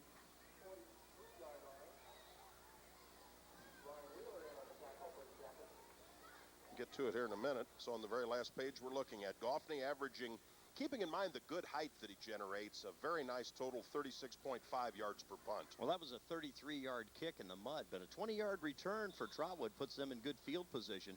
Spot of the ball is going to be at the 43-yard line where they'll be in business 1st and 10. See what Trotwood can do with what Dale appropriately terms some good field position. 45 seconds to play in the period. Hand off to the deep man. Should have been Fred Jenkins once again, as he will pick up 2 against the middle of the Sydney, just 1 against the middle of the Sydney defense. We'll go to 2nd down 9 and probably look at just 1 more snap in this period. That looked like he had more running room there, but the Jacket defense really shut that down. Trotwood would not have to snap the ball in this period as the ball was declared ready for play at 24, but we will see 1 more snap headed to the south end. There's a lateral. That's a live football, and the official signals it as such. That means where it goes out of bounds, it's still Trotwood's ball. That will be a loss of 5 on a rushing play. Well, the Yellow Jackets knew what was going on there, Dave, because they had 3 people over covering 2 wideouts. They saw something in game films or the scouting report that let them know that the trick play was in. So they had 3 people over guarding 2, and I thought that was strange, but all of a sudden here came the screen pass. The guy coming out for the ball saw it, tried to stop short. The ball, of course, was thrown over his head, being a lateral. It's going to be a loss in the play of 5. It's 3rd and 13. Looks like the play is being changed at the line of scrimmage by quarterback Will Allen, a freshman. This one's up for grabs. I thought the Rams pushed off there. Jamal Holman, number 3, the intended receiver, was in front of Howie Ludwig, also Nash Pillsbury over there. It falls incomplete. The net effect will be, with 3 seconds remaining in the quarter and a dead ball, Trotwood will punt. Their punter is Jason Biggs. 12 kicks, a 27.3 average entering this evening. Penalty flag. Let's see if Trotwood doesn't have the right number of troops on the line of scrimmage or exactly what. There's no way that could have been a time delay. I think they're talking equipment. Procedure against Trotwood. Which could be the formation. That's done different ways. That'd be the first penalty on Trotwood tonight. They'll go to 4th and 18. We know that much. 3 seconds left until the end of this period. See if the Jackets might come after one. They should get the ball around their own 40. Low snap from center. Sidney's coming. Line drive kick. That'll be fielded by Ludwig. Take it up the right sideline, 50. He'll get to the 46-yard line in Trotwood territory as the first period expires. End of 1, Sidney 6, Trotwood nothing. Starbank offers a team of checking accounts that rewards you for banking with them. Each account offers a wide selection of checking plans to match your lifestyle and meet your specific financial needs, including checking accounts that pay interest. You can also add extra value to your Starbank checking account with the Smart Choices Benefits Package.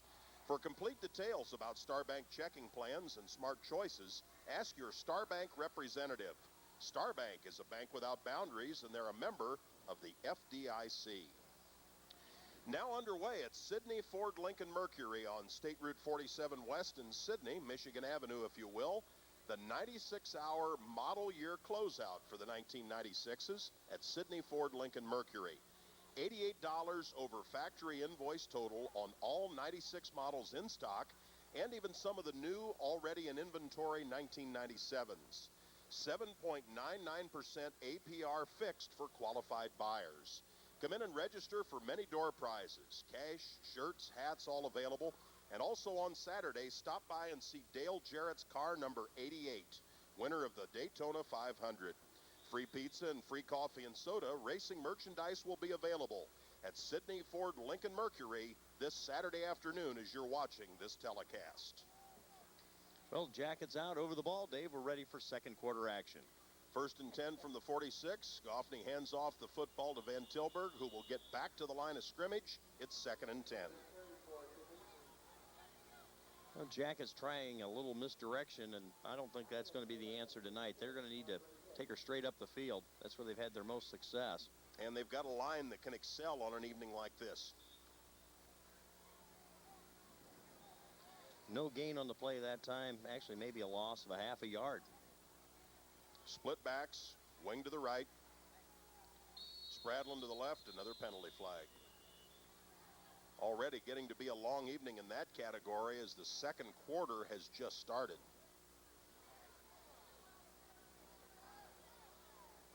This will be procedure against Sidney. That's going to be their 5th penalty already tonight, Dave. Jackets getting a couple of fresh offensive linemen in there.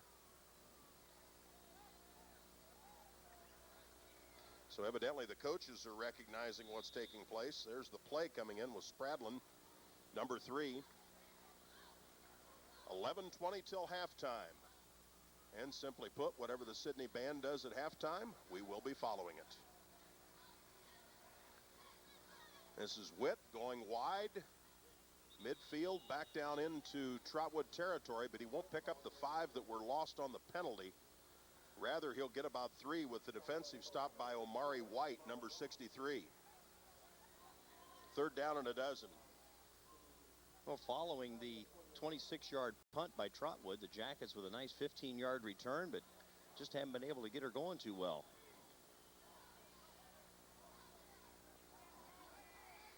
From the 48, Goffney at the controls. Hand back this way on the counter to Van Tilburg. Nice yardage, gets to the 40-yard line. Sidney will look at 4th down and 3. They'll undoubtedly punt from that spot on the field.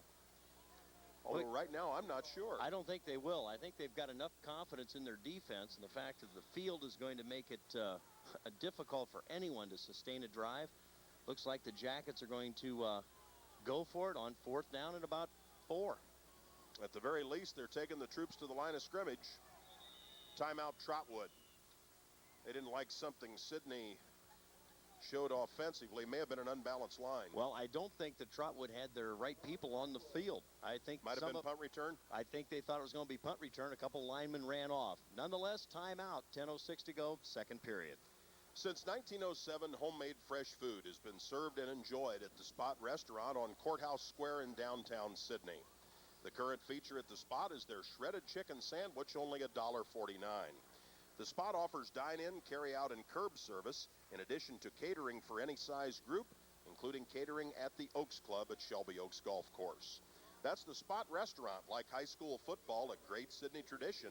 Don't forget their Monday through Friday blue plate specials. from 4:30 until they're out.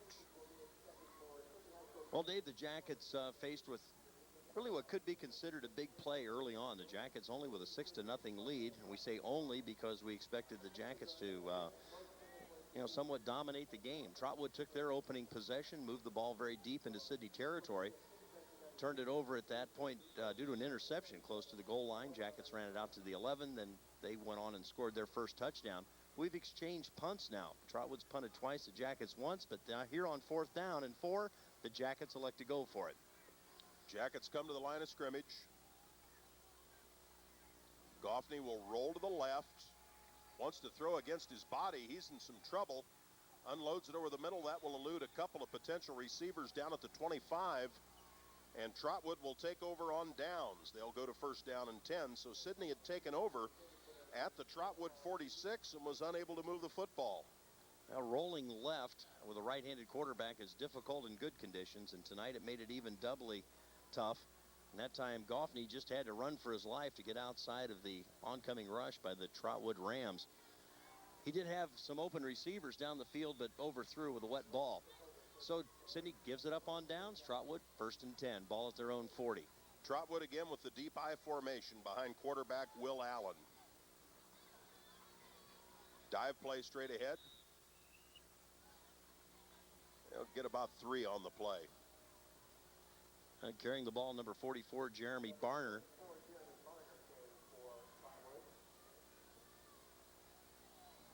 Make a notation. Fullback. 44 means nothing. It can't be read. The Rams run a pro I formation with a receiver either way, but as we say, we're not going to see much passing tonight. There's the I once again. They'll hand it to Barner on the first leg of the option play. Got a couple. Middle of the Sydney defense. We'll stack him up. Luke Allen at the bottom of the stack. We'll go to 3rd down 5 for Trotwood. Well, another reason the Yellow Jackets elect to go for it on 4th down. Trotwood's field position throughout the course of the ball game, Dave, has been roughly about the 35 to 40-yard line. So why not go for it? If your defense is doing that well, a lot of confidence in the City defensive unit. Possession play for the Rams.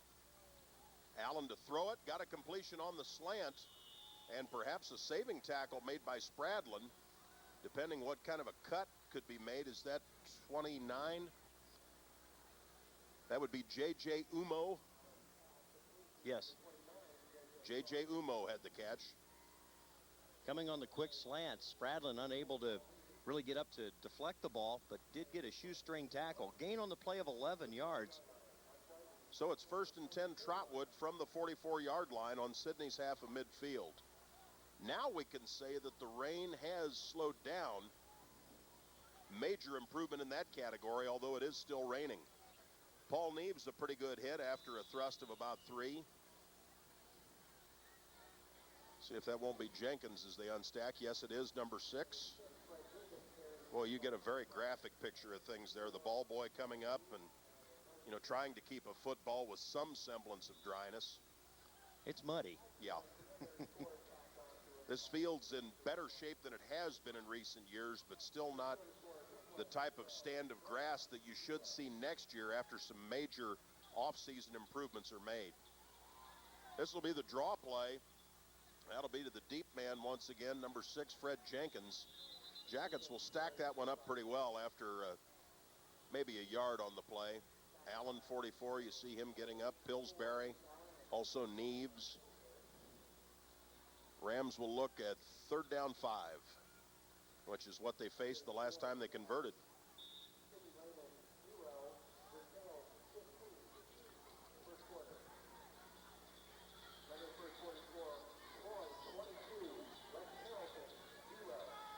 Here's the I formation with twin receivers to the right side.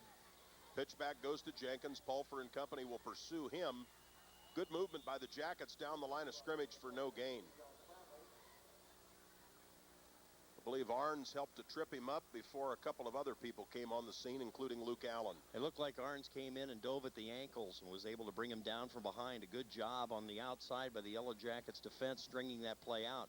Trotwood, looking at their situation, I believe Dave is going to go for it. It's 4th and 5. See what the Rams might have in mind. They'll split Taylor Hayden, number 82, to your left at the bottom of your screen. I formation behind Allen, who goes back, slips it off to Jenkins on the draw. Going to try now the sweep. He takes it outside, got a first down. We'll get to the 25, down to the 23. Penalty flag. There's going to be a clip on the play. That right time, as the corner turned, you can see right at the first down marker, Dale. Right, the split back over there, I believe, was Spradlin. Had great position, was going to make the tackle. He was clipped from behind. The flag comes down right at the down marker, which would have given him the first down. So that's going to be a 15-yard mark-off, so that play will go for naught. That'll make a punt out of it. One would think. More of our sponsors this evening include People's Federal Savings and Loan Association. They'll be along at halftime. Errol Browd and Alan Browd of Edward Jones and Company. Emerson Wagner Realty, the Farrington Restaurant, A&B Machine Incorporated, the Field House near the University of Dayton, Myers Garage and Drive-Through Carryout in Newport, the Dickman Insurance Agency, FD Lawrence Electric, Thermoseal Incorporated, and Shelby County Collectibles as you're watching Yellow Jacket Replay on Warner 13 Game of the Week. Well, that will bring up a punting situation as it's going to be 4th down and about 15 yards. We're about halfway through the second quarter. Jackets bring some people. Kicks a line drive that'll take one hop. Ludwig will pick it up at the 29, reverses field. Back to the 20, 25, loose, 30, 31-yard line. Pretty nice job there by number 30, Howie Ludwig, as the stop is made by James Wilcox, 35. Jackets will set up 1st and 10. Oh, nice piece of running right there. Didn't come up with that loose ball right away, but then turned it into something. He brought it wide and then carefully cut up the field, which you have to do. Neves the right wing for the Jackets. They'll take it straight ahead. Another penalty flag. Motion. I think what's happening is at the snap of the ball, one of the Yellow Jacket backs is shifting his feet to run forward because the whistle and the flags are coming actually after the snap. So it's right at the time of the snap. I think the kids just anticipate the snap count so well that they're moving right on when they know the quarterback's going to call it. And I think it's just getting a little bit of a jump. I tell you what it is, it's 1st and 15.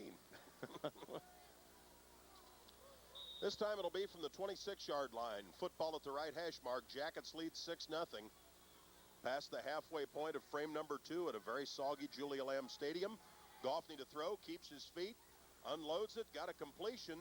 Pretty good job of keeping his balance there by 41 Kent Witt, who will take it ahead to the 39-yard line where the Jackets will be just a couple of yards shy of a first down, as that stop was made by Kendall Gay.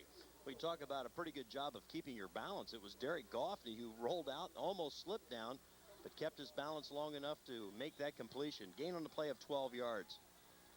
We'll make it 2nd and 3 with the football at the 38 right hash. Goffney will slip it off to Witt. Got first down room over the 45, 46-yard line. Jackets will move the chains as Jeremy Barner, going both ways, makes the stop right there for Trotwood Madison.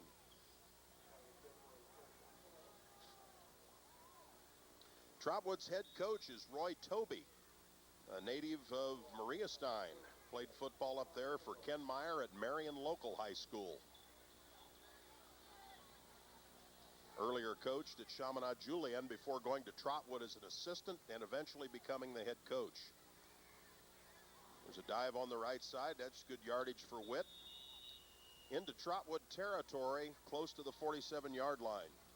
Good blocking straight ahead that time. They came with motion, and the Jackets have most of the time given that to the pitch man. Tonight, that time they go straight ahead. Coming up a little gingerly there for the Yellow Jackets is number 64, Nick Swiger. And the officials will take time on that. It looks like he'll come off and be replaced by 60, Todd Banker.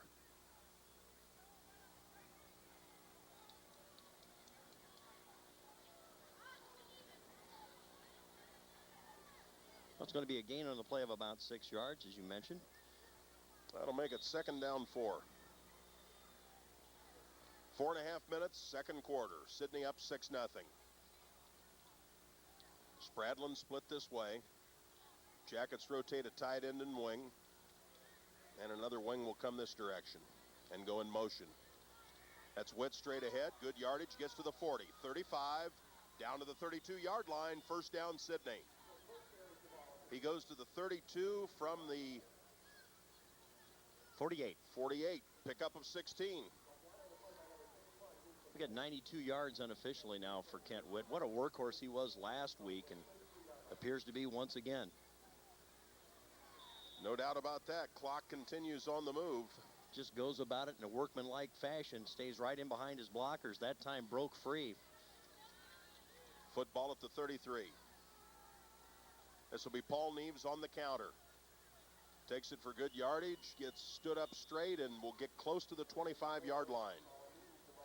And again, we just cannot call those Trotwood numbers very readily. So that's why we're not getting that usual part of the telecast. Looks like a gain on the play of about 6 yards for Neves.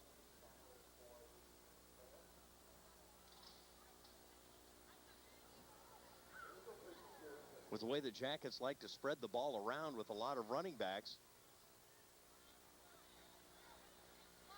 we almost need more room on the stat sheet for Sydney runners. It looks like there was a penalty flag on the play, Dave. Okay, I'm finally seeing the flag at about the 31-yard line. Right, it's going to be a procedure call against the Jackets, 5-yard mark-off. So that'll negate that 6-yard gain by Neves and put the Jackets in business first down and 15. Yep, they've taken it back to the 38-yard line. Clock moving, we're inside of 4 minutes at the 3:50 mark, second period. There's a good look from the side of the Yellow Jacket formation. Goffney rolls this way, wants to throw it. He'll unload, got Witt, gets to the 30, out of bounds at that point. I think he wanted to go deep, but unable to really plant his feet to unload one. Found Witt as his second option on the reception. A nice pass, good catch, knocked out of bounds. Pick up on the play, it appears to be about 8 yards. So that'll bring up a second down and 7. Got back the penalty with 5 yards to spare. As Dale indicates, it is second and 7. Clock stops on the out-of-bounds situation. Jackets trying to go up by a second touchdown. Motion this side with Allen. Hand off to Witt. Through the puddle, through the crowd, down to about the 24. Looks to be good for a first down. That right side of the offensive line just blowing Trotwood off the ball. 3 to 4 yards before Witt even encounters anyone with a white and red jersey. First and 10, Sydney. It's their third on this sequence.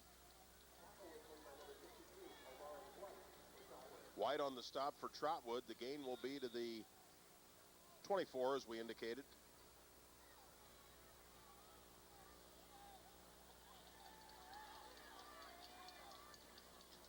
Goffney under center. Handoff went ahead with Witt once again. He'll get inside the 20 apparently. That time the Jackets ran the option play to this side. Not something we've seen them run very much this year, but gave the ball to the first option, being Witt.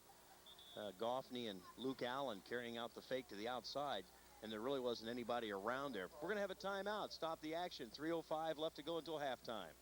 With Sydney leading 6-0. They're like the kicker who makes the game-winning field goal. They're Motorists Insurance Company's pace-setter agents like Jeff Sargent at the Heinfeld Insurance Agency. They're in a league all of their own. Pace-setters are an elite group of motorist agents who set the standard for other insurance professionals in the industry. Heinfeld Insurance in Sydney is a pace-setter agency. Motorists Insurance Companies say, you know us, and now you know a motorist pace-setter agent. Jeff Sargent of the Heinfeld Insurance Agency. They're located on the south side of downtown Sydney. The Minster State Bank is your locally owned and operated full-service financial institution, providing up-to-date financial services delivered directly to you by folks that you know and trust. Whether you're looking for competitive rates on your deposits, a custom-tailored loan, or most any financial service, why sacrifice convenience, safety, or personal attention? Get it all the way you like it at any of their offices in Sydney, Minster, New Bremen, Wapak, or St. Mary's. The Minster State Bank, equal opportunity lender, member FDIC. Goffney will hand it off to Allen as he had cut from the right wing back position. He'll get down to about the 16-yard line. Good piece of running right there as Luke Allen went to go sweeping left side. Trotwood there to bottle him up, cut back against the grain. Going to be a pickup on the play if it appears to be about 5 yards. So that'll bring up a 3rd down and 1 situation. 3rd down, maybe about 4 feet. That would be the extent of it. Rain has really subsided. It's just a drizzle now. That's very welcome. But still coming down. Football from the right hash mark. This is Kent Witt on the carry. He should, on the second effort and on forward progress, have the 1st down. Yeah, definitely was bottled up at the line of scrimmage, but a good second effort, as you mentioned, I think should net him the 1st down. See where they spot this, and it will be. Pick up on the play of a couple of yards. This should give the Jackets the opportunity to both score and run out the clock. Ball is at the 13-yard line, 1st and 10. Sidney has picked up 4 first downs on this possession, which started at their own 31-yard line. There's that same procedure call. That's what it is. It's one of the backs just getting a little hitch with his feet, Dale, as you say. Yeah, right. It's a combination. No, now the Sidney's applauding. It's offside against Trotwood. Okay. I thought I saw the same thing that had been called. And right away, one of the Sidney coaches reacted in line with what I said. He thought the same thing. That's one of those deals where you really have to talk to the official. It's almost like an optical illusion. They don't necessarily see the snap, but they see somebody start to move, and it's a reaction thing. The old Cleveland Browns had a problem with that with Leroy Kelly. His reaction was so quick at the count, they actually had to go to the officials and show them tapes so they would stop calling that. Less than 2 minutes to play in the half. Goffney rolls out, may as well keep it. Can he get to the corner? Looks like he did. Touchdown, Sidney. Jackets on the board once again. The last time Sidney played Trotwood on this field, the Jackets scored 63 points 2 years ago. 9 touchdowns and 9 kicking conversions by David Ike. Tonight they're up 12-0. Sidney will take a timeout in preparation, we would believe, for a 2-point conversion. So you're probably like most folks. You sit around thinking, hey, what's with all of these words that start with double? Double agent, double cross, double play, where does it all end? Then comes another double. Just sign up for Cellular One service at Area Energy and Electric near Lehman High School in Sidney and get double package minutes through the end of the year so you can talk twice as much. Plus, you get 15% off monthly access fees, a free Motorola portable phone, and free activation. Restrictions apply. Offer ends October 5th, 1996. See Andy Berkman at Area Energy and Electric in Sidney. Well, that time the Yellow Jackets wanted to pass for the touchdown, but covered deep in the end zone was Spradlin, and he couldn't get free. Goffney pump faked, froze the defensive man just briefly, and was able to scamper into the corner of the end zone. Sidney, 10 plays, 69 yards for the touchdown, 4 minutes and 3 seconds on the possession. Jackets will go for 2. Goffney with a single back behind him will pitch it this way to Witt, who will hand it off to Spradlin on the end around, who is met at the 12-yard line. No good on the point after touchdown. Sidney leads Trotwood 12-0. Woody Sturm at the North Dixie drive-thru in Sidney is glad to support both these Yellow Jackets and also the Lehman Cavaliers right here on Warner 13. North Dixie is your complete party supply headquarters, from beverages to ice to chips to charcoal, and those last-minute convenience items like bread and milk. You'll find everything you need from the convenience of your car at the North Dixie drive-thru, just south of I-75 on County Road 25A in Sidney. They're open daily at 10 a.m. with Sunday sales available. Also featuring all the Ohio Lottery games, including the twice-weekly Lotto. The North Dixie drive-thru also carries propane. Trade an empty cylinder for a full one at the North Dixie drive-thru. This time, Brandon Swiger will do the kickoff honors for the Yellow Jackets. He'll tee it up at the 40-yard line, headed from north to south at Julia Lamb Stadium. 1:54 till halftime. Jackets lead Trotwood 12-0. Sidney trying for their 5th victory of the season. This will be an end over end that was that touched. At any rate, the momentum of the football takes it down to about the 1. It was touched. So consequently, Trotwood will start from their 1. Now Sidney's got to start thinking about whether they have the ability to turn this into a score. That ball was touched, so Trotwood will start at the 1-yard line, actually inside the 1. Well, we expected a lot of turnovers in the game, Dave, and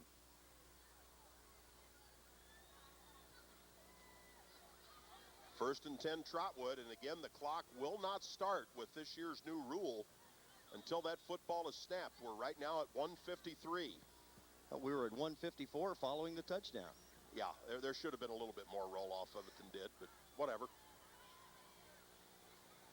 Rams with a running play straight ahead. Boy, that'll be close. Did they get a safety? Yes, they did. That was Fred Jenkins, number 6, and he is so deep in that backfield that the Jackets claim a safety. Let's see who's up off the bottom. Paul Neves. So Paul Neves, will credit him with a couple of points. In the absence, it would appear that he got that, but in the absence of anything official, that's what we believe. Paul Neves, 2 points for the Yellow Jackets, and now Trotwood kicks from their own 20. Look for Sidney to take over the football somewhere around the Trotwood 40. What was a close football game, Dale, may not be when we go to the locker rooms. Yeah, we were looking at a 12-point ball game going to halftime. Now it's a 14-point game, and Dave, I'm with you. I think the Jackets got a chance to put some more points on the board. What an interesting twist. Jacket receiving unit going back, and they don't need to go back there. Come on, guys. You're up at the 30. Yeah, they'll get her figured out. Yes, Sidney deploying receivers all the way back at the 15-yard line. They need to be at midfield. And indeed now Scott Roddy getting everybody up. Admittedly, a safety is not something you see on a regular basis. Now the Trotwood players very unsure of where to go. It's a free kick from their 20. They can punt or place kick. And wherever it goes, it probably won't be very far. Whatever wind there is right now should be into Trotwood's face, as we look at the direction of the little bit of rain that's still coming down. Jason Biggs, we would presume, will punt, or will J.J. Umo place kick? It looks like they've got the tee out. I think he's going to kick it off the tee. He's going to move it now. Well, it went from the right hash mark now over to the left hash mark, where he'll set it down.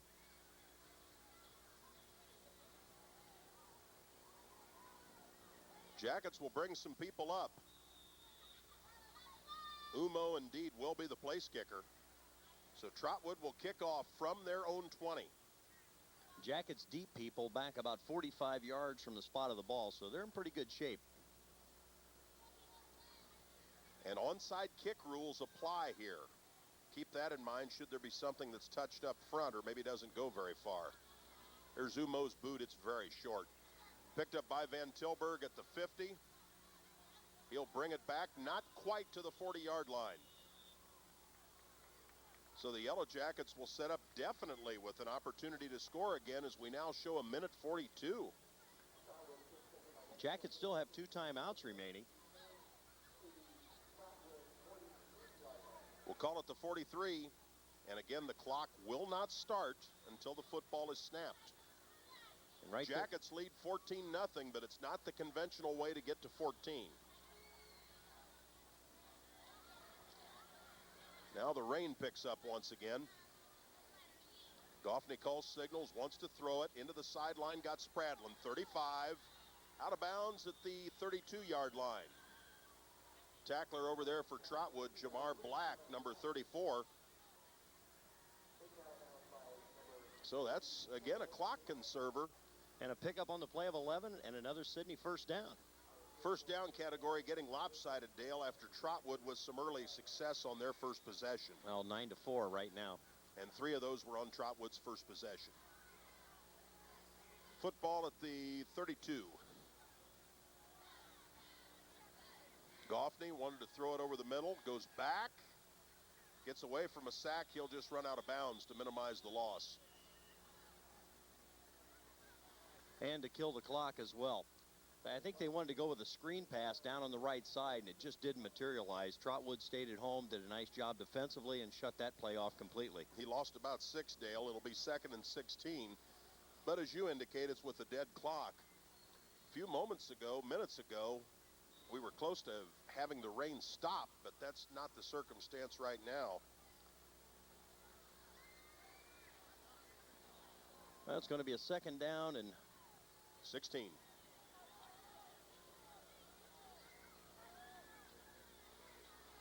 This is Goffney rolling left. Wants to throw it through the arms of Luke Allen. It's pretty wet out there at about the 35-yard line. Falls incomplete. We go to 3rd and 16. Clock stopped. 1:26 till halftime. Well, that time Luke tried to, needed to catch the ball just in the hands, and it slipped right through. Being a wet ball, that's a difficult one to hang on to. No doubt about it. Pretty quick first half is becoming rather slow in the last 4 or 5 minutes of the half. Goffney wants to throw it. Screen, there it is. Intercepted. Make sure you get him. Goffney makes the tackle. Well, that's a great open field tackle. He had 4 blockers, and Goffney was able to get through and make the stop. That may have been number 6, Fred Jenkins. Maybe. Someone from Trotwood. Yes. That's all we can be sure of. Turnover against the Yellow Jackets comes at the 1:19 mark here in the first half. So defense now will be faced with shutting down Trotwood. They don't want to give up a touchdown here. They were at 14 points and trying to make it 20. And now you don't want to give up 6 and have a 12-point turnaround.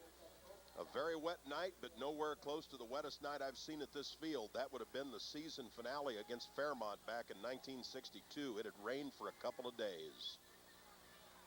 Jackets by committee, including Neves, will make that stop as the deluge continues. After a gain of 3. Arns also down on the tackle. We'll look at 2nd and 7. That's Barner. 44. We could make that out. See if Trotwood tries to go to the air. Allen back to throw. Setting up the screen this way. He's got a completion. Tight end screen to Lumpkin.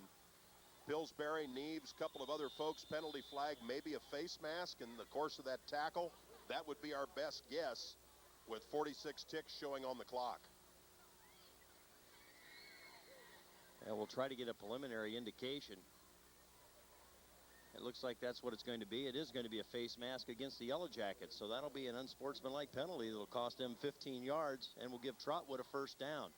Good job of the defense sniffing that out. They were lucky to make that a completion, almost like a shuffle pass. He just kind of pooched it out there, and Lumpkin able to come up with the ball, but unfortunately, hand got in the face gear. So that's going to be a penalty against the Jackets.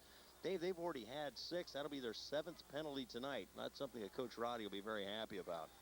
We'll also be here the next 2 weeks with our Game of the Week series. Lehman and Graham a week from now, and in 2 weeks, Sydney back home to face West Carrollton.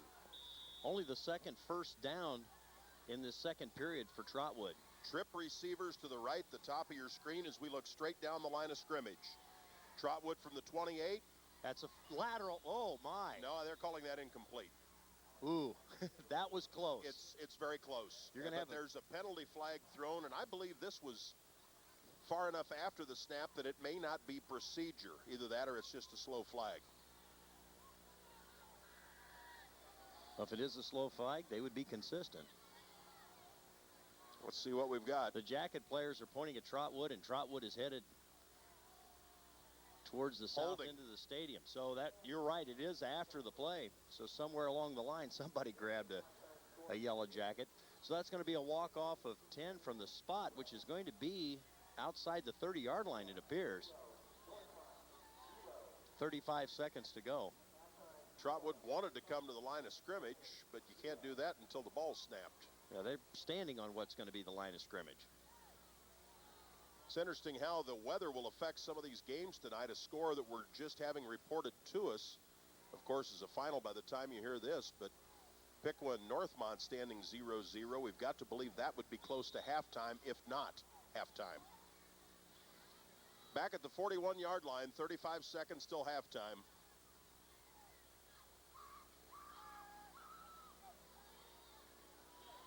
Handoff on the draw play to Jenkins, and he is met. That's 44 Luke Allen, who made a dandy defensive play right there. See if the clock continues moving without Trotwood may be out of timeouts. They're also not getting to the line very quickly. I think they want this to run out and just go to halftime. We're at 15 seconds. They're under no obligation to snap the ball. Finally coming onto the field is Derek McKinney, number 4, 7'6", 5".